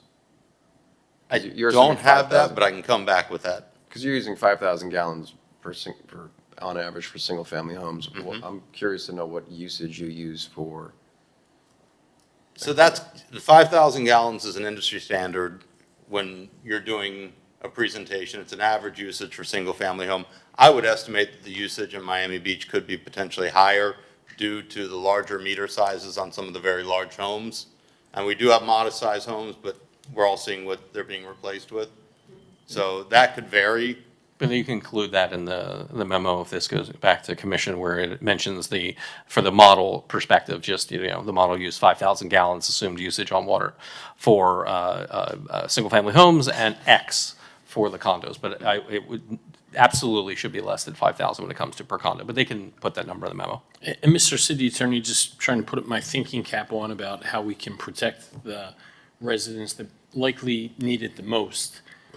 there's no way to have this usage tax somewhat progressive, for lack of a better word. So if your usage gets to 7,500 gallons per month, that an extra surcharge would kick in. I don't believe that we would be able to do that. I think to provide, well, Jason is suggesting otherwise. I think for Public Works, they can look, I believe we have a tiered usage model. If you could speak a little bit about our charge model? Yes, we could do that. We could have like a conservation use model where high-volume users are going to pay more. That is typical in industrial settings, where you've got an industry that's using a very high volume of water. Brian, do you want to speak on that? Yes, currently the water rate structure is I guess a inclining tiered rate structure where you have certain blocks, and as you use more water, you get into the more expensive blocks. So that's very typical, and it's expected.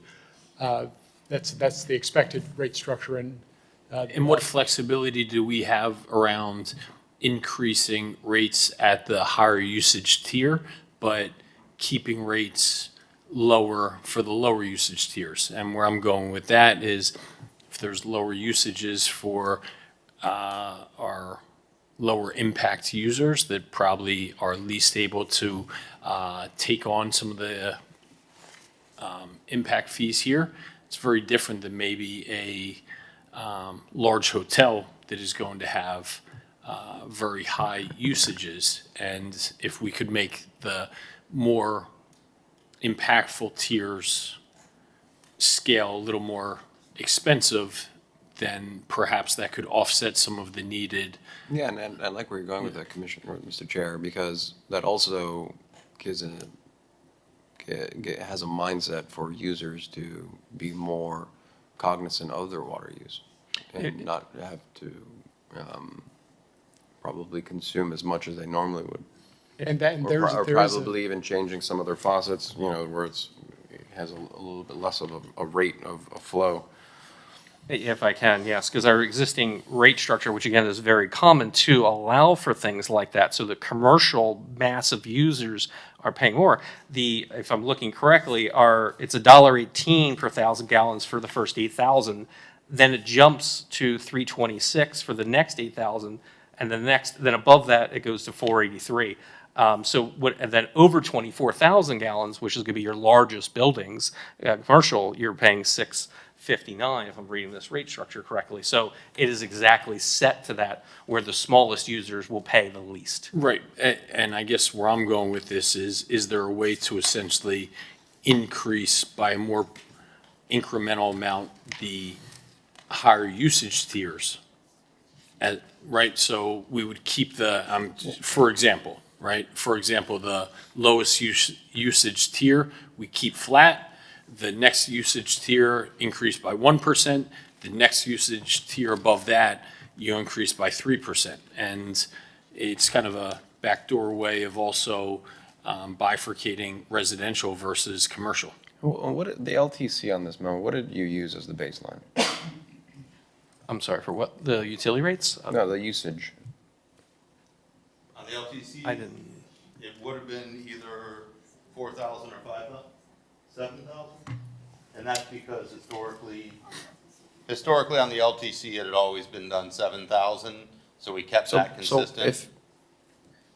But your model, you just said this model uses 5,000. 5,000 is what we used on the rate study. But if your LTC is using 7, why is there a delta there? Yeah, I don't have a good answer for that. 5,000 gallons is kind of a typical. 7,000 gallons per month is kind of high as far as average residential usage. 5,000 is more typical in Florida. So we're kind of using a level that's more consistent with Florida. Now, as far as the rate structure, certainly we could put more. And the only reason I ask is because if we're actually, if Miami Beach users are using less water, because I mean, I just did a simple AI search and it says key water usage data for the Miami area, 2,000 to 3,000 gallons per month. Average is 4,000 to 9,000. High is 10,000, and that's per unit, obviously. So you know, I just want to make sure that we're not charging because of an inflated usage that we don't typically use anyways. No, I can. This is just, they were just using it as an example. It was just to show, to illustrate a point. It has nothing to do with what people would actually be billed. People get billed on what they actually use. So if you have a huge home, you're going to be using massive amounts of water. This is just an example. And we could get the actual average usage from the past 12 months for a single-family residential, and we could do that exercise for condos. It might be a little more difficult because we do have to break that down per unit. I am a little concerned about changing the graduated rate structure because there's going to be a small percentage that are going to be high volume users. And like Brian said, 60% of the water revenue is coming from residential and 40% is coming from commercial. So you already have the majority being residential. Most residential, even in these super large houses, they probably aren't going to have a very high usage because a lot of these houses might have 2 or 3 people living in them. They're just very large houses. So I think we can certainly go through that exercise. Yeah, but they also have a lot of landscaping to take care of. They do. That's typically going to be in an irrigation meter, which won't have a sewer component. So it does save them quite a bit of money on the water bill. We can do the exercise, but I think what would happen to really make an impact on the lower volume users, you would have to increase it significantly on the higher volume users, just based on the breakdown. Yeah, if I could add a 10% increase on, $1 is 10%, but it's 10 cents versus on the $6 at 60 cents. So by that percentage increase, you are putting a majority of the increase on the higher end users. But I'll let John continue. And if I can make a comment on that, if we do put more burden on the higher volumetric rates, there is a risk that there would be so much conservation that would significantly lower our billable water units, and then we wouldn't have enough revenue, and then we would have to come back and raise the rates even more. Well, a lot of conservation of water isn't necessarily a bad thing. It's not, but but we also have to consider that we have this large infrastructure. Well, technically, then you'd have less impact on your sewer, right? Because Well, that would just be on the consumption side. You still have that's why they have the base charge. The base infrastructure will always be there, whatever the usage is. But I think, John, did you had a couple more slides? Yes. And just to that point, I would also say that a user in a condo in North Beach or Flamingo Park, if they see their water rates increased, they're likely to collectively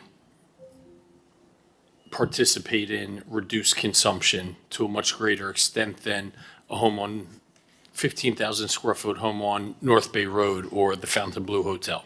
Yeah, if I could add to that, as a former board member at my condominium, which is 361 units in the beach, we did look at that when I was on the board, and we funded a conservation with doing some low-flow toilets, and we as an association did fund some water conservation efforts across the whole building, trying to mitigate the costs like that. So the idea that if you give an incentive for more water conservation actually works.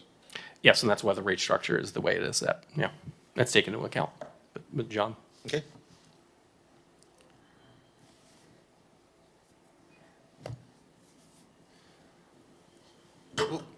Excuse me. So utility infrastructure issues are not going away, and they will worsen over time. This presentation was given about a year ago, and the costs have increased since that point. Future additional consent orders, fines, and associated legal expenses. One thing I want to mention, we were talking about the potential for sanitary sewer overflows. We have an opportunity right now to start addressing these issues. If we are placed under consent order, it will be a very, very painful process. And Why is that? Don't say that lightly. Why is that? Because there will be a PR side to that, where you have on the front page, well, not really a newspaper anymore, but blasted all over Facebook what happened. And our reputation as a city, as a destination, depends on tourism and water. and nothing could be worse for our city. I was working for the city of St. Pete in stormwater when they had a 200 million gallon discharge into Tampa Bay. That was probably in 2015, and that is still spoken about today from that spill. Fort Lauderdale had 212 million gallon discharge. That is still spoken about till today. We have an opportunity today with an increase of about 50 cents per day for single family homes to be proactive and address these issues so that we can at least say we are trying our best to maintain the reputation of the city and fix our infrastructure. So what we're recommending right now is adopting this proposed multi-year schedule of water, sewer, and stormwater rates to basically ensure the future of the city, to improve water quality. And that is the close of my presentation. I'm open to questions and answers now. So John, you bring up some good points with, you can put the slide down, PJ. You bring up some good points with an impending, it's not if, it's when. Well, where? Like, where is it? You know, because, I mean, if there is a pending threat of a break, where is it? That's a great question. The sanitary sewer overflow we had at Biscayne Beach Elementary was a pipe that was installed in 1984. These pipes have an estimated life of 80+ years. That pipe was 40 years old, and it had significant corrosion due to the environment that that pipe sits in. And that pipe was not underwater where it failed. It does go underwater, so we're doing an emergency replacement right now with an HDPE running from Hawthorne to the street in at 75th. So that prematurely failed, and that same material is what's running under every waterway in our city, not every waterway, but running under many island connections throughout the city. Meaning, is there a plan to address that particular type of pipe now? Absolutely. Absolutely. That's what's in our CIP plan. That's how we're prioritizing these projects. A combination of stormwater, water quality, and the most vulnerable force mains. So the force mains are more vulnerable because they're pressurized. They're being pumped. We have two 30-inch force mains running north to south. You're prioritizing what is in most need, correct? Correct. Yes, sir. And then, as a finance member, we're tasked with prioritizing where to spend our money. And, you know, I'm typically against raising rates on the residents because every year there's a raising of rates. I mean, you know, FPL just raised the rates on us. Almost every aspect of government is raising the rates on the residents, and it's really starting to squeeze out a lot of people. But where I'm getting at with this is, and why I asked the question earlier, is if we have a particular project that is in need, why are we asking the residents to pay more to fix something when we have money elsewhere that could be dedicated and prioritized to pay a particular project that has an impending infrastructure failure? Meaning, like, look, we have a $1 billion budget, right, or 600 million in operating. I'm sure there's plenty of things that we can cut back on to pay for the delta of what this would have paid for, of this increase. Because at the end of the day, residents are still going to pay, they're just going to pay more, but can we find funding from something else that is more of a luxury and pay this toward this project instead? So we have almost $1 billion operating budget within the city, well, operating and CIP, I think. And we've got almost $1 billion in water sewer needs.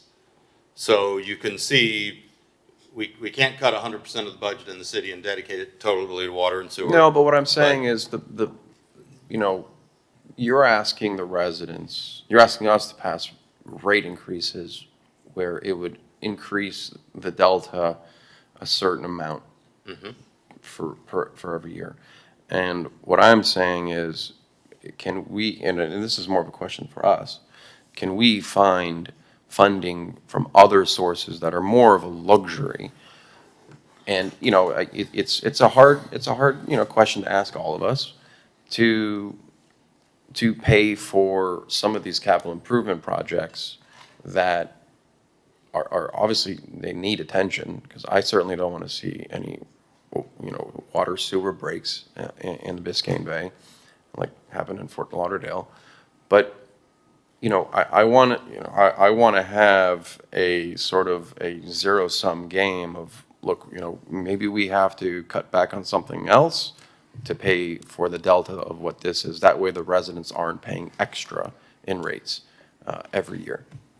But I feel like if we do that, and I get it, I hear you, if we do that, then in 2 or 3 years, we're at the same point because we never raised the rates to be where they should be. That's a good point. But maybe we can raise it where it's not as dramatic over the course of, how many years is this? 6? 6-year. 6 years. I think it was the CPI. Yeah, so what I'm saying is maybe we raise it CPI from here on out, and then whatever the delta is for that 6 years increase, we'll have to, you know, roll up our sleeves and find out what can we cut to pay for that delta 6-year increase so that we're caught up. And then we can catch up with CPI right now. I completely agree with that. But, you know, and then again, that's not that's a policy decision, and that's something that, you know, we as a body really have to decide if that's what we want to do. And if we do, then, you know, maybe that's a longer discussion, obviously, for maybe staff can bring us some proposals of what we can, you know, hopefully accomplish. Yeah, okay. I was just going to say, I'm happy to move this item as is for full discussion at the commission to break it down and see. Yeah, that did dawn on me a few minutes ago after John was already quite well into it. I go, we're likely going to have to repeat this entire discussion at the commission, because everybody's going to want to chime in. But Commissioner Suarez, I'm completely conceptually aligned with you. Given this is an enterprise fund, I think it's kind of a two-step process, and it's very much aligned with what we've been doing for the past 2 years, accelerated last year, where we cut in this bucket, right? And it may be partially offset with some much-needed increases in this enterprise fund. But I don't know if those two things go in tandem, because where I get hesitant, and I've spent my whole life looking at enterprise funds, I know how exciting that sounds, is you don't want to become reliant on always getting that subsidy from the general fund. These should be self-sustaining, so it may not be something that can be directly linked, but if we know, okay, the enterprise fund is applying this increase that's going to hit our residents, then we need to be even more proactive in reducing our general operating budget, because to residents, it's a zero-sum game, right? It comes from somewhere. They don't care what line item is taxed, but I don't want to get into a situation where our general fund is subsidizing because we don't raise rates to the adequate amount here. It should be, okay, if we know residents are getting hit for an extra $12 a month here, we need to save them $12 a month in this bucket. Yeah, but I think where maybe I'm unclear on is what staff is recommending is to fund a project that is a CIP project. It's not necessarily the taxes or rates that you would pay for just your normal everyday utilities. This is above and beyond that. And what I'm saying is really the general fund should be taking care of that, because that's a responsibility of government with the money that we take in to prioritize what projects need to be spent on. So if there's infrastructure and failing pipes that are only half the span of their life, that shouldn't come out of the water and sewer rates. And I don't think that we should be raising rates to fix something like that. I think that should come out of a special fund, perhaps the general fund. and where we all have to have the uncomfortable discussion to say, okay, these pipes are starting to fail half year into their lifespan. We're going to have to cut funding from this to pay this, or we raise taxes. You know, that's because, you know, that like I said, this is it's a policy call. And so, you know, I don't think raising rates to fix capital improvement projects is the right thing. Now, look, have we not increased the rates proportionally? I get it. I'm okay with, you know, CPI increases moving forward. I've said that. But, you know, taking into consideration all the rate increases for everything that's, you know, HOA fees, insurance, FPL now, it's coming all at once. And if you're just an average day person on Miami Beach, you know, this is just another rate increase. So I would rather not raise rates and find out, you know, find areas that we may not, it's nice to have, but it's also nice to have clean waterways. And that's a priority that I think should be given first than anything else. So. How do other cities do it? So every other utility funds their CIP related to water and sewer through the Water Sewer Enterprise Fund and Stormwater Fund. So it is typical because when you think of it as a business, we're providing our service. So what is required to provide that service? Just like FP&L is installing new transmission lines across the city, we as ratepayers to FP&L are paying for that work. And that's why they raise almost exactly the same situation. So it is the industry standard, and my concern is that our future efforts to go out for bond issuances could be affected as our credit rating could be reduced because we're supplementing and we're not a financially self-sustaining utility. Yeah, if I can add to that, I think as Sergio had mentioned earlier, obviously we would have concern with that approach, and the markets would definitely have concern with that approach. And just a note on the neighborhood improvement projects, which are approved by commission, and we have, I think, several resolutions directing them to be completed and move forward post haste, specifically North Shore D, West Avenue, and First Street. Those do have a general fund funded component to it. I believe it's 10% for the above ground restoration is committed or programmed to come from general fund or capital dollars in that area. But the water, sewer, storm water components, they are technically not, you know, from the tax perspective, they're a user fee. You know, just like your electricity bill or to residents, propane. it's all the same thing, right? I mean, that's just money coming out of a pocket. So I mean, whether you know, however you want to call it, it's still money coming out, right? Right, but I guess that's what I'm saying is if we know that residents, you know, this will be a charge from this bucket, then it's incumbent on us to reduce, if we want to keep things flat, our general operating budget, reduce that by essentially an offsetting amount, which I think we're essentially have a goal to do. Yeah, with the rollback rate, yeah. I mean. And that would actually be counter to what we were talking about as far as the higher usage customers paying more. Then it's almost like every resident's paying the same.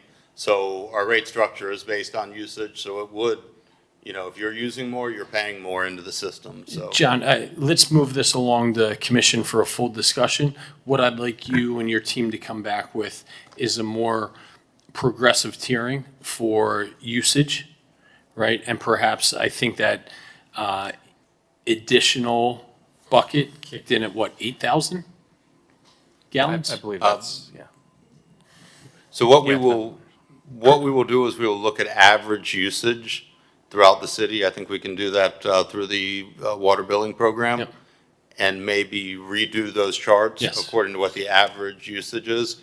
What I'll probably do is come back with a change to the progressive rate structure. Yep.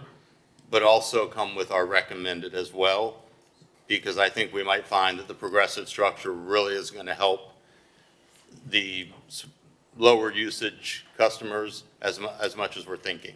So I just want to see the options. Yep. Yes, sir.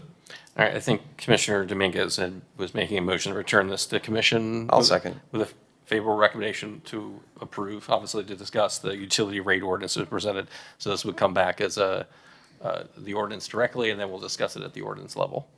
Yeah. So Commissioner Dominguez made the motion. Commissioner Suarez seconded. All in favor? Aye. Thank you. MB 14. And colleagues, we do have, if you have this agenda, some items in red that'll fall off if we don't hear today. Do we have any priorities that people want to hear of those? And Jason, maybe even as a workaround. Yep. Yeah, I could, if you want, I could mention those that are at the 6 month or beyond. MB6 Yeah. on speed. Mr. CFO, Yeah. maybe for NB12, can we just open that and agree to hear that in 2 months' time? Well, we Just can- so it doesn't fall off? What we can do in reading the rules that were provided by the commission, there's a one-time deferral request that can be done, and I don't think that that's been utilized, so we could do the one-time deferral request. Do that for NB12? MB12 will show it deferred and to be heard in June, I believe is what I was hearing. Why are we not going to hear that? Joe? Why are we not hearing that? I just don't know where we're going to go with it. I'd want it, I don't know funding. Let's hear it, just real quick. No? The Muscle Beach? Yeah. I mean, let's just get an update. What is it going to cost? Okay. Because I got some ideas that we can probably get outside funding for. Okay, let me read in. We won't be deferring, we'll be hearing now. MB12, discuss establishing a Muscle Beach in North Beach, considering the widely recognized positive impact on health, community, and quality of life observed at Muscle Beach and South Beach with sponsorship support to offset project cost and reduce financial impact to the city. MB12. Good morning, Cindy Casanova, Assistant Director, Parks, Facilities, Fleet and Beaches. This item is to discuss establishing a Muscle Beach in North Beach and Alto Stillmore Park. It'd be similar in nature to the one that we currently have, Muscle Beach, South Beach, and Loomis Park. This item was previously heard here at FERC, where it received a favorable recommendation. It was moved to the City Commission to include as funding for the fiscal year 26 budget process. Ultimately, it was included in our budget presentation, but it wasn't included as a project for this fiscal year. We are including it again as part of our request for fiscal year 27. And just as a refresher, the funding needed for the project when we first ran these numbers was $300,000 to kind of get a replica of what we have existing at Muscle Beach, South Beach. We were able to include as part of the package, the vendor that we work with, which was My Equilibria at Muscle Beach, South Beach, came back with a lot of discounts off of the price of the furnishings for the equipment. So, and on top of that, we incorporated I think it was $100,000 from the GMCVB that could go toward this project. So we're looking at an overall cost of $300,000 if we wanted to move forward with this project. Through the chair. I just find this, why is it so much? Because, you know, the one in South Beach just has a couple containers, some equipment, used equipment. And I actually, you know, our local gym, the CrossFit, they got all brand new stuff from Techno Gym, and they were selling their equipment, and it was only like $3,000. And I called Eric and I'm like, hey, look, this is a steal. You should definitely get this. And it's all in pretty good condition. I mean, and that was like thousands and thousands of pounds of weight. I think there was like 30 bars, and all the weight that you could need to at least start that gym. And I can't imagine those work containers costing more than $30,000, $40,000 a piece. Granted, you're not going to have cool structure, but that can come later. I mean, I don't see why this would cost no more than $100,000. So when we originally got these quotes, it was to base it off of basically a replica of what exists at Muscle Beach, South Beach, which is it's super high end, it's iconic, it's world class. We worked with the Italian designers to, you know, put what we put in Muscle Beach and South Beach. So we based it off of that to give the North Beach pretty much the same. No, I get it. We don't. We don't want to. I'm not trying to cut North Beach short, but I don't also want to delay this because they don't have a cool structure. I think at the end of the day, people just want to work out on the beach, and we have plenty of equipment apparently. And the only thing we're missing is just a couple containers. Is that equipment still for sale? No, we bought it. Oh, I was gonna ask if you want to split it. No, actually, well, I Yeah. actually took some for myself, but, Oh. yeah. But, you know, no, Eric got probably a bunch of equipment, enough for a gym to start. Okay. And I don't think there's any cost whatsoever right now for equipment other than the container and perhaps, you know, building on the container, pull-up racks and bench racks. But that can't be more than maybe $20,000 in a cost. And like I said, I'm just saying, I think the two containers and the fact that we have the equipment, I think we can definitely get by with $100,000. And in the future, if we want to fund like a cool sculpture, we can certainly do that. But I think the people of North Beach just want to have a cool gym to work out in, not necessarily something to look at. I hear you. Just so for clarification, I think the containers that you're referring to are the Beaver Fit lockers, and 2 Beaver Fit lockers are $175,000 just for 2. So if you split that in half, you'll know what the cost for 1 would be. And we were proposing 2 as part of this project. They're called what? Beaver Fit lockers These are the ones that we have down in South Point?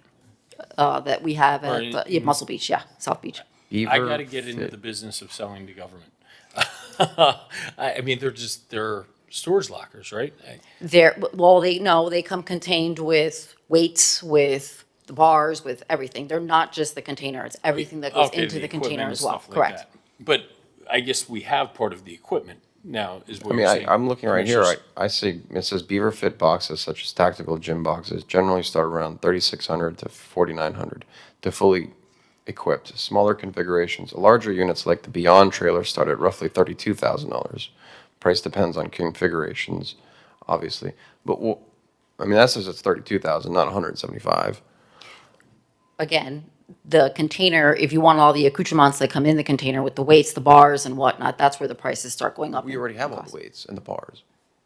If we have it, if we have all that, we can certainly take a look at that. Is John? Where's Mr. Norris? Is he here? John here? Not John. Rebar. Okay. Yeah. Well, he has it.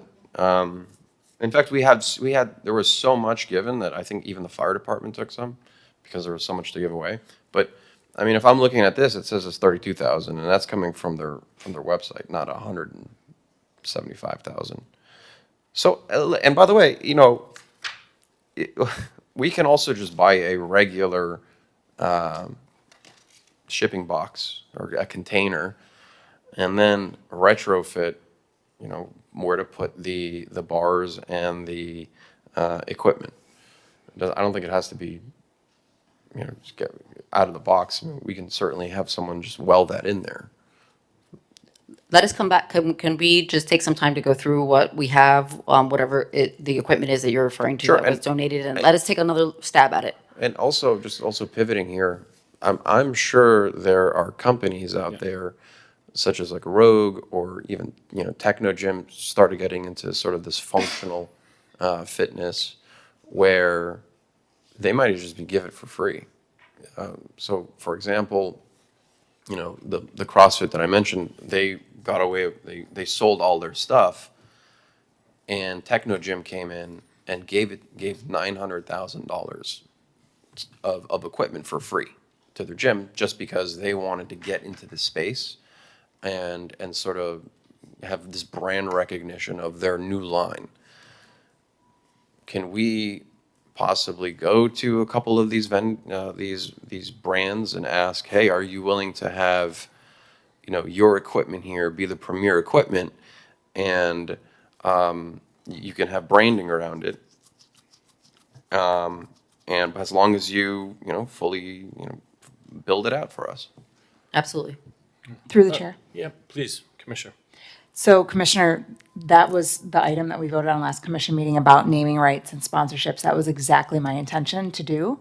So I hope we do explore more of these opportunities, because there are a lot of brands that want to market to our residents, our visitors in our spaces, and it's good brands. It's good marketing for them. And by the way, it's not like an alcohol brand, right? Exactly. Or like a tobacco Exactly. brand. And that It's fitness, it's wellness, and it's a win-win for everyone. It's a win-win for the brand, it's a win-win for us. It works, and that was exactly the intent behind my item. And I'm I'm grateful that we all supported it too. So let's, please Yeah, it's a proceed. perfect, it's a perfect project for Because that. at the end of the day, Thank you, the Cindy. equipment, if we buy the equipment new, the brain is gonna be on there anyways, right? So we might as well just, if they wanna put their like logo on the container and they fund everything for it, I'm okay with that. I think the residents would be totally okay with that too, so. Guessing Playboy's off the table?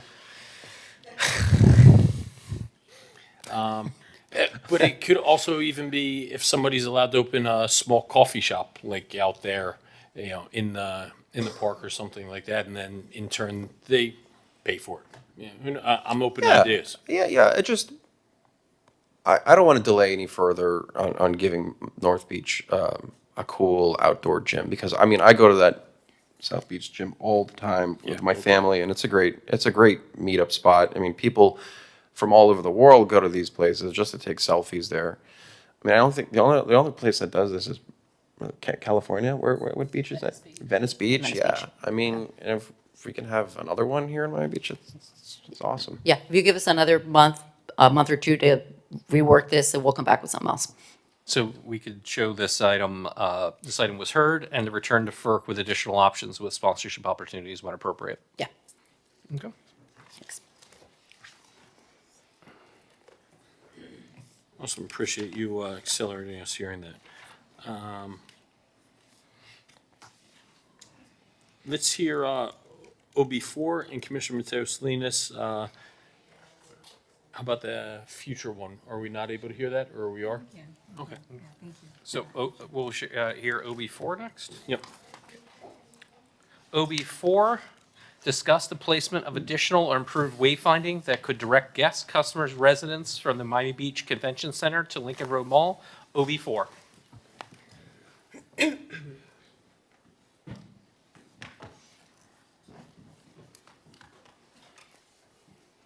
Welcome, team.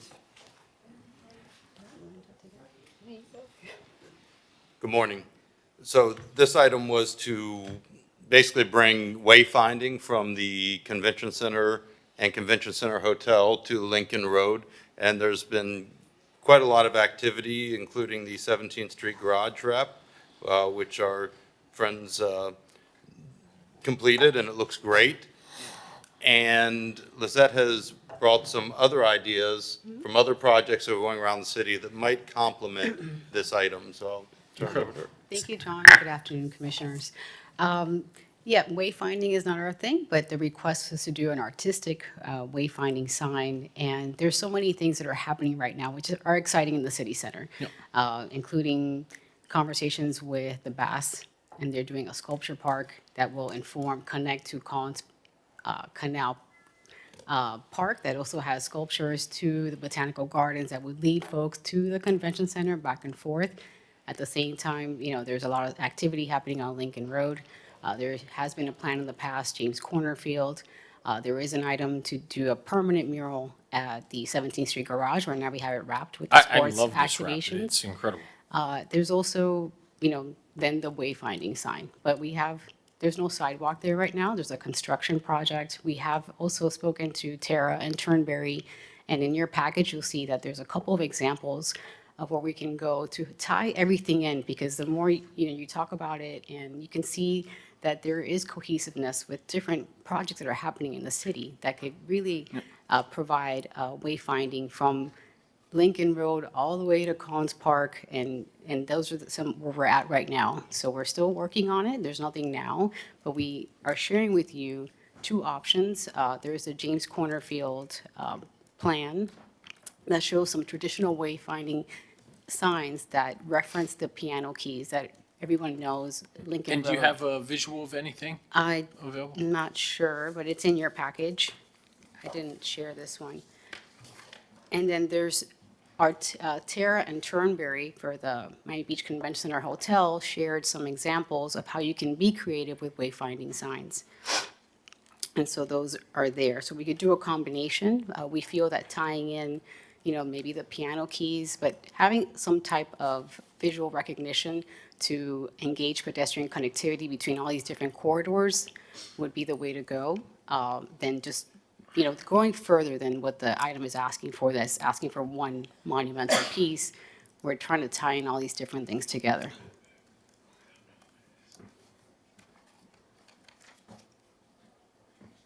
Okay, so I see the James Cornerfield or the black and white. Porterfield sign. And then the other one has examples of what Tara and Turnberry, local So, firm. I mean, listen, this is just my idea. Maybe we'll sit down just together. This isn't necessarily how I was thinking about it for somebody walking out the convention center to be like, oh, Pennsylvania Avenue's this way, right? It's more like a wow, like, oh, Understood. that's really cool. Understood, but we feel all these things aesthetically have to complement each other, right? So once the hotel is ready, once we have a design, we also have to do a permanent mural or some type of thing that will guide folks to cross the street to James.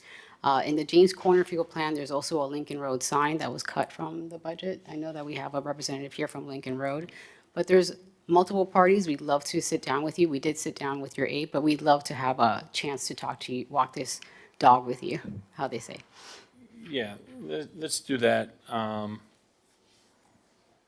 Maybe sign is like the wrong word, I'm sending the wrong message. An artistic piece leading into Lincoln Road. Understood. There is still also the artwork that's going to be in the porte cochere of the hotel. That is going to be a monumental piece by the Haas brothers. It's the entire porte cochere of the hotel. So once,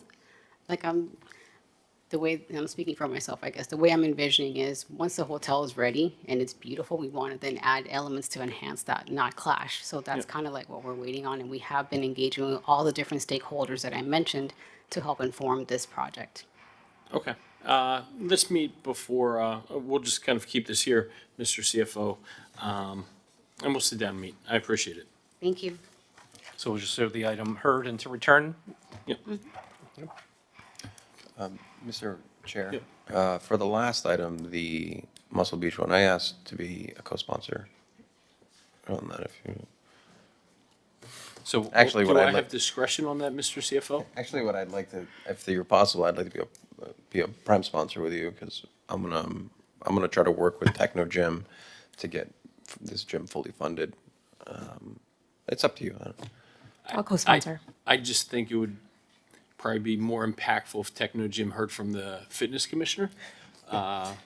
Fitness commissioners don't place last in a competition. So. Yeah, well, you know, when you load the deck where your partner is from the SWAT team that trains the new Sniper Academy students, it's, but sure, you know, you do you, bro. So if I can, I believe Commissioner Suarez will be co-prime and Commissioner Mateos, so this is asked to be co-sponsor. So we'll show that. Okay. Perfect. Commissioner Mateos Salinas, which item was it you'd like to? So actually, I was advised by staff that they're not ready to hear this. It was, You want to be a prime? sure, yeah, I can prime that one. Monica wants to be a prime too on the. Yeah. Monica wants to be prime too on the. We'll show I Commissioner. will give her a shout out. She was an incredible partner at the Woodapalooza and had a lot of fun and getting out there. You did amazing, Monica. Thanks. It was fun, and thank you for carrying the weight of our team because I Is that a didn't. dad She, joke? Carrying the weight of the team? It's Yeah, amazing you that did. she, Pun intended. She complained a lot less than you, Mr. Chair, at the event. I had fun. If She had a great time. pulling out your short shorts is complaining, then color me guilty. We'll show, for the record, we'll show MB12 to have 3 co-primes. Thank you. North Next Beach item, Chair. deserves a gym. How So about NB9? You want to hear that for the lighting at the Second Street Dog Park? Sure. MB9, discussions on installation of enhanced lighting at the dog park located at 201 Second Street. MB9. Lewis. It's the turf, the 10. hi, Cindy. Hi. Afternoon. All right. So this item was talked about, I think it was a dual referral to neighborhoods, and we talked about it briefly there. And the idea was just to put some wrap lighting on the trees because that dog park is quite dark. And, you know, at night when you go, it can be intimidating because it's a large dog park. And when you walk in, you can't really see who's sitting in the back. So it's scary. And, you know, again, in the winter months, it gets dark at 6:30, 7. excuse me, and people want to be able to use the dog park when they get out of work. So Cindy, I'd love to hear what you have to say about wrapping the trees, a tree or two. I mean, nothing, it doesn't have to be the full, but just a tree or two to create some lighting in the back there. So it seems a bit safer. Okay, thank you for the tee-up. Cindy Casanova, Assistant Director, Parks, Facilities, Fleet, and Beaches. Yes, you are correct. This item was originally heard here in February, and you asked us to come back, sharpen our pencils, see if we could come back with a cheaper, cost-effective option. So what we did was we worked with our vendor, and what we have before you is a proposal to do tree wrap lights on 11 of the trees in the dog park. And total all-in, wrapping the trees, the installation for the infrastructure to power the lights, we're looking at a total cost of $75,630. If we get a favorable recommendation today, we will add it to our 5-year CIP plan, and we'll move it through as part of the budget process for fiscal year '27. Is it gonna wrap similar to like how the lights on Meridian are? Correct. What color? It would be that same white color. Can we do amber? Sure. I mean, Amber? The amber is so much nicer. It's softer. It's way softer because I think the other lights there are amber already. So it would kind of be off place if it's Correct. just like a Yes. very high temperature white. Yeah. Yeah, I'm fine with that. And also, you said 11 trees, Cindy? 11. So nice. It will look nice, but I'm fine with reducing that to a little bit less just to save some cost, which I know that we're all, very aware of. So, Are these palm trees? Sorry. No, sorry. There are a variety of different trees. I will say, this is the only dog park that is not within a park proper. It's its own separate space. I mean, the other dog parks that we have don't necessarily have lighting within the dog parks, and they're lit by ambient lights, which is the acorn lights or spillover from our sports lights. So, I mean, we can do 11, we could do 5, we could split the baby and do half. I mean, it's fine. Yeah, because I'm looking on here, there's basically 3 main trees here. There's one to the east, to the west, and to the north. And that one on the southwest corner is a big one, if I remember correctly. That one and the one on the southeast corner is also fairly large. And then there's, I think it's an oak tree on the north. I mean, I think just those 3 trees need to be lit up. I don't think we need to lit up any, I don't see any palm trees here, but the smaller trees, I don't think need to be lit up as much, and sometimes less is more. I think, and I think you're going to have the intent of what you're trying to do, which is more for visibility. Okay, so we'll look at amber color for the lights, and we'll look at the 3 bigger trees in the park. And Cindy, I'm happy to do a site visit with you. We can go over there. It doesn't have to be at night, but we can just maybe identify. And because, fair point, but I just want to make sure that back area is lit, because that's where it gets scary when you can't see to the back of the park.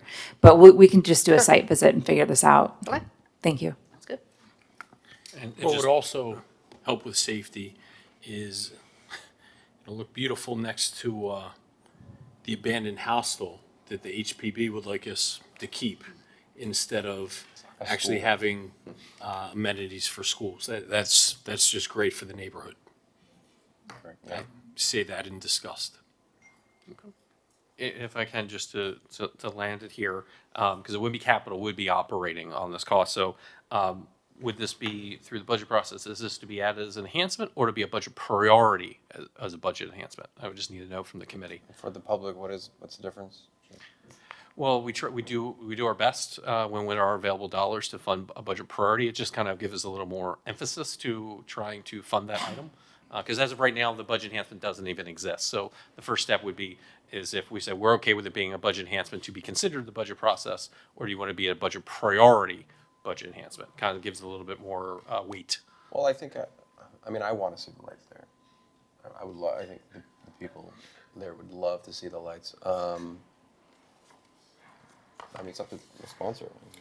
Yeah, I'd like it to be a budget priority as well. And I'll try, I think we can reduce the cost, even make it even more, moderate. So yeah, a budget priority, Jason. Okay, so we would show as a returning commissioner in favor recommendation to fund lighting at the at the 201 2nd Street Dog Park as a budget priority as part of the 27 budget process. And I need a member to make the motion in second.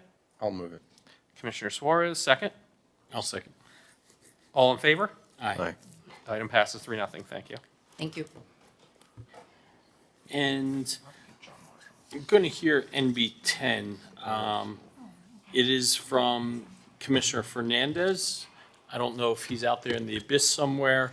I typically wouldn't hear your item without you here, but we do have members of the public, and I think we're all very much aligned with this. I guess for the obvious question, it seems like we're moving towards this at each of the parks, right? I know. It started at Belle Isle, Yep. very successful. And I know you were an instrumental part in that, Commissioner Dominguez. I love that. We've done it at 5 Park. Is this something that we should be thinking about implementing from just the onset for some of our new parks? Because 5 Park's relatively new, Maurice Park is new, and now we're kind of changing. I think we even have an, and I know you're yelling at me because we didn't introduce it. You can introduce it. I feel the pressure. I see your anxiety.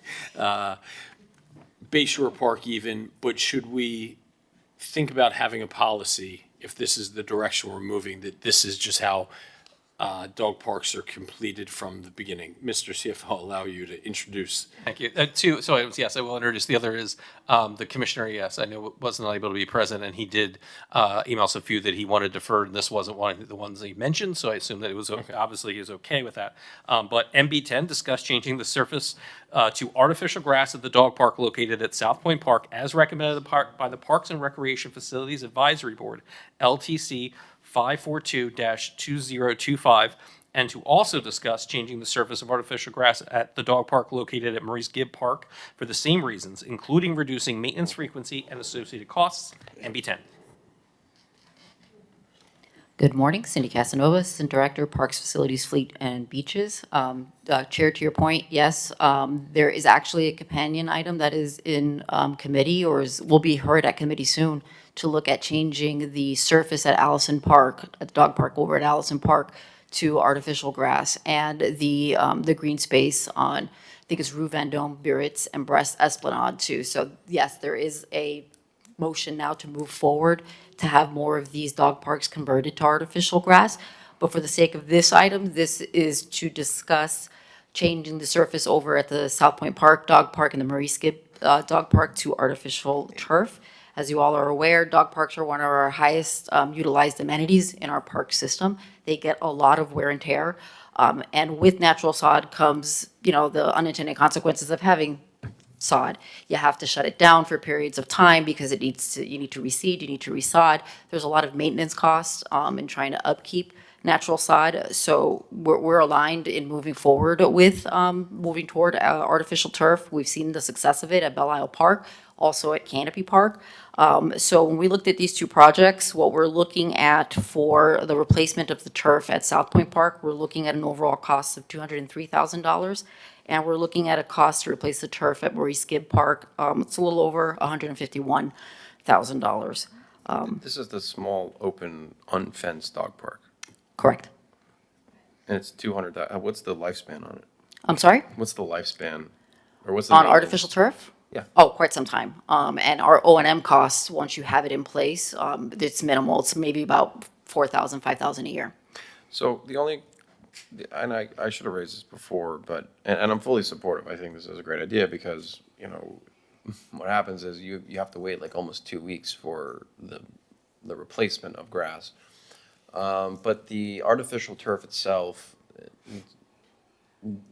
is there a material that we can use that doesn't, I guess, come off? Because, dogs like to scratch the floor, and that's plastic, and it could end up in the waterway. So what do we, is there a material that is, I guess, environmentally friendly that we can opt in for? I think what we have, currently meets that criteria. I'll use the Bell Park dog parks as an example. So it is the artificial turf, and underneath the turf system, there's an actual irrigation and a sanitization system. So not only does it, clean itself, periodically at night, but the actual material itself doesn't have those granules that you're thinking of, like when you look at an artificial turf for the soccer field or a football field. So I think we accomplished that with what we're proposing with these changeovers. Okay, so there's a certain standard Yes. for, Yes. next to marine waterways. We can look at that with the vendor. I don't know specifically if there's, I believe so, but we'll check with the vendor that we've been working with to make sure that that's not an issue. Okay, yeah, because I don't want to, I don't want to see residents complain like, oh, well, now you're Understood. just putting plastic into the waterway. Understood.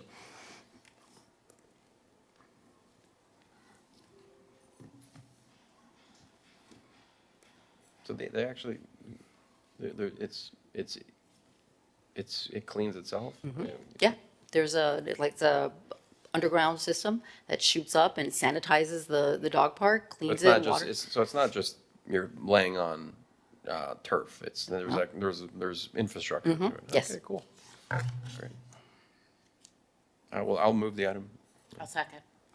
If I can ask, just because these would be two separate capital projects for Correct. these two locations.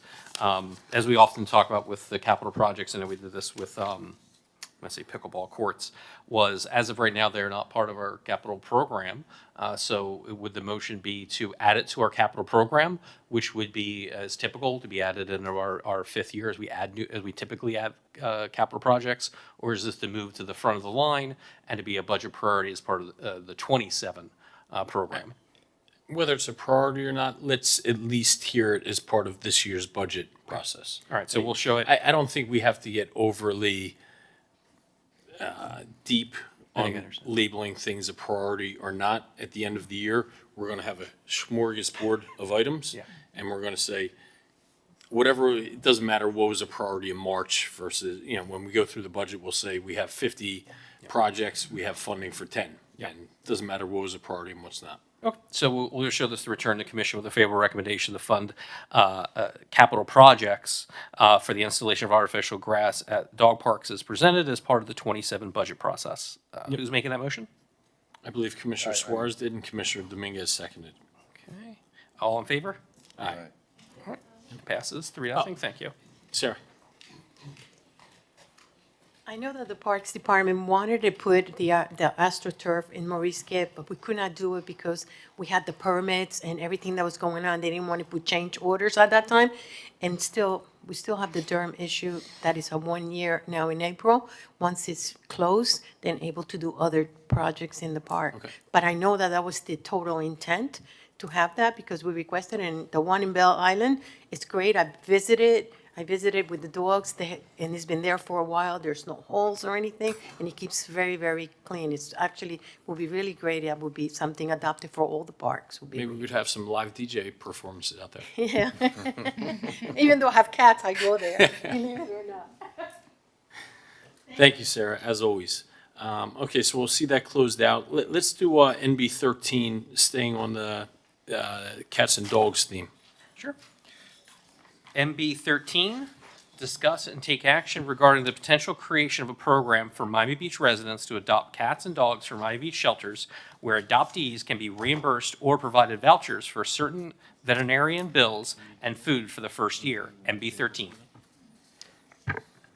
So I think, we did this program, and I actually took it out of a fund from my office's expenses.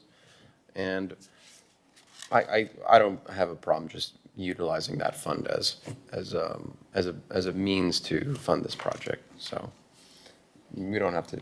Yeah, it's a actually great point. So we do have like our office expense fund, right? And part of that could be, I think it was Commissioner Rosen Gonzalez's initiative, where it was like for continued training or conferences.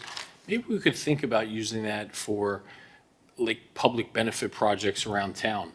Instead of flying to Switzerland for our Basel, I'd rather put it towards Muscle Beach and, some sort of I equipment. did that last year, so, well, I went to Art Basel, but I paid for it myself. Oh, no, I didn't. But I spent $1,500 for Federation Towers to have bingo last year, and I took it from that account. Yep. And I also did an event for the appreciation event for the sanitation department, and it came out of that account, too. Yeah, it's really a cool idea, right? Yeah. And that's what I did for the last pet adoption we did in Maurice Gibb. Well, only unfortunately one dog got adopted, but you know, it is what it is. Yeah, no, it was one dog. It was by my aide. Valentina. But yeah, I don't need to. I don't want to raise taxes or fund this. I'll just use it for my own office that gets money, and you know, anyone else who wants to kind of. It's not very. Unfortunately, it's very hard to get people to adopt dogs. So I don't really think it's going to sort of break the bank. Okay. So we can just show the item. No, I have a comment. I'm sorry, Oh, Jason, sorry. real quick. Yet again, I want to point out that this is another great, the idea that I had of that item. Why aren't we reaching out to Chewy to say, hey, Chewy, dog food, you know, they're a pet supply or Petco. Do you want to do this event in Miami Beach? And again, it's a win-win. It's marketing for them. It helps, you know, and I wish, and I hate to suggest that we hire someone to do this, but, you know, this is a great marketing campaign where we can have all these, you know, partnerships, these corporate partnerships where we're, you know, getting them to invest in our city and our programs and our, you know, in whatever way. And it's always win-win. So there's just so many opportunities here, and I just want to reiterate that. Two peas in a pod, Commissioner, because totally agree with you. The way I structured the one event that happened at Murray's Give, I think you were also there, is that I had Royal Vet match on a 3-1 or a 3-2 basis. So for every $2 that I matched from my office's fund, they would match $3 of veterinary care, up to, I believe it was like $500. And so what happens, you know, our local vet took part. They're willing to give, I think, you know, up to $500 in veterinary care as a voucher, and you know, they match some of the cost for it. So it's a great idea. I love the idea for Chewy. Yeah, it's perfect. And there's national brands that we can use as well as our local veterinarians and stuff like that. But the missing piece here, though, is that we don't have a point person on city staff where we're like, you know, you go to them and you say, hey, I want to do this. Can you reach out to Chewy? And they negotiate that. We don't have that yet. But that is what I was hoping that my item would do. And I've speaking with Melissa Berthier about some ways, you know, because then, you know, do we hire a consultant that takes a fee out of whatever we broker, or do we have someone on staff? So it's very complicated, and I've been speaking with Melissa about it a little bit, but I think I want to do more of these. Almost like a brand liaison. Right, you know, for the or a city. partnership, a corporate partnership manager, or, you know, but I mean, we could really generate some revenue for us if we do this with multiple different events and, you know, marketing opportunities. And then, you know, again, what if we were able to work out something with Chewy where they said, you know what, we're going to give you $50,000 to re-turf all of our dog park, or whatever, I don't know the number. And, you know, we just want to have a sign that says this park was brought to you by Chewy. I don't know. Yeah, or BarkBox, yeah. Yeah, or any of them. I mean, you know, Petco. So how do we start that? Well, We do have the CAT program with the CAT program coordinator. That's not a staff member. Yeah, we don't want to talk about the cats. And I will say, I saw in the memo, Commissioner Suarez, your suggestion to take the storage container from the cat ladies for Muscle Beach. I'm adamantly against that. I support our cat ladies. Apparently you do not, but I just want to have that on record. Assistant City Manager Maria, do you want to let us know who the point person is for sponsorships? I know you wear a lot of hats. For sponsorships, well, I mean, we have a lot of sponsorships through our Economic Development Department, and we also have them through Tourism and Culture. But I think this for Chewy, you mean? No, just in general. And communications also gets involved sometimes in these things, but I would have to think about this one. Maybe it would be more economic development. Someone's texting me. Either economic development or marketing. Okay. Yeah, maybe. Yeah, like even the item with the lighting of the dog park. Maybe. Yeah. The dog park is parks, usually is involved with the dog parks. We would have to kind of think where this would appropriately. And if I There may- she is. Yeah, I mean, I saw her outside, so I knew she was going to jump in.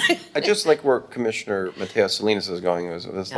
the knee-jerk reaction is to just, you know, let's tax and have the residents pay for everything, but I'm sure there's, you know, situations out there where other companies are more than willing to, you know, maybe have a little plaque Jump that on says board. brought to you by, you know, Chewy or BarkBox, and I think they would love that opportunity, at least.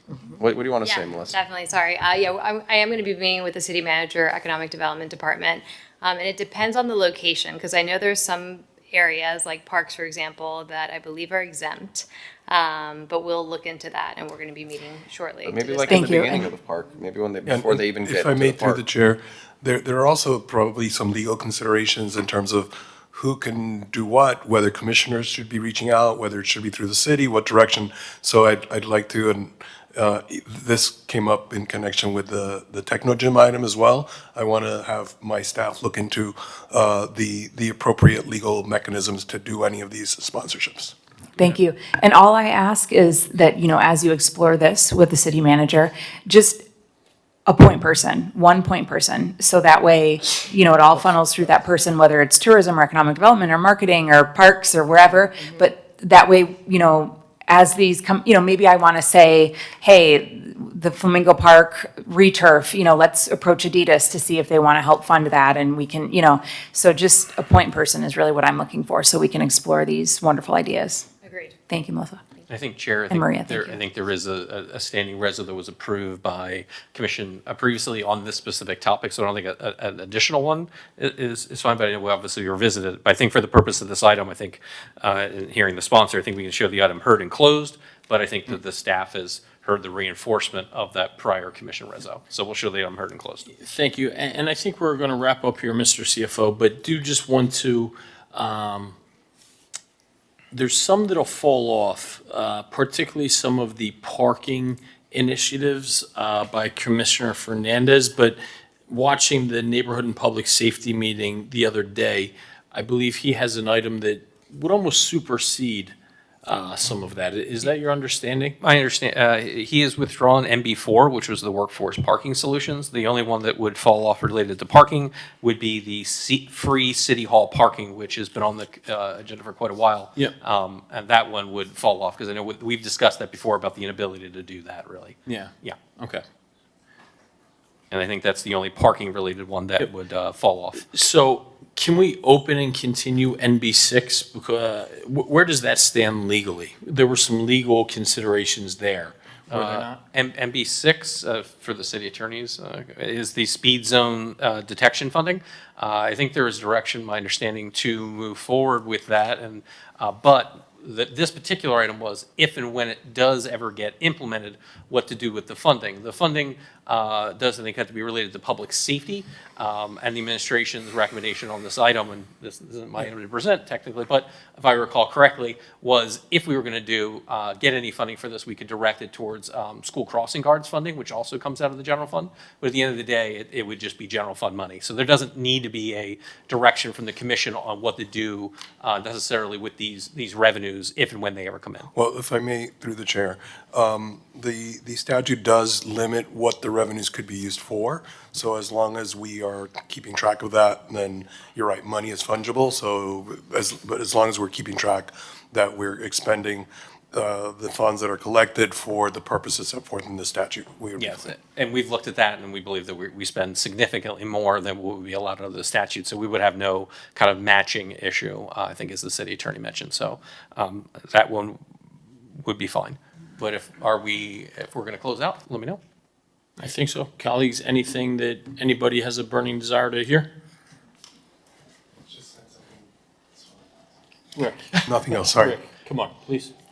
Trying to wrap up here, bud. Thanks. Quite an April Fool's Day. Got it, thanks. Bye. So Chair, we'll show the meeting adjourned. Is that okay? April Fools. Let's do it. Okay, so we'll show the meeting adjourned. Thank you. Now we got land use.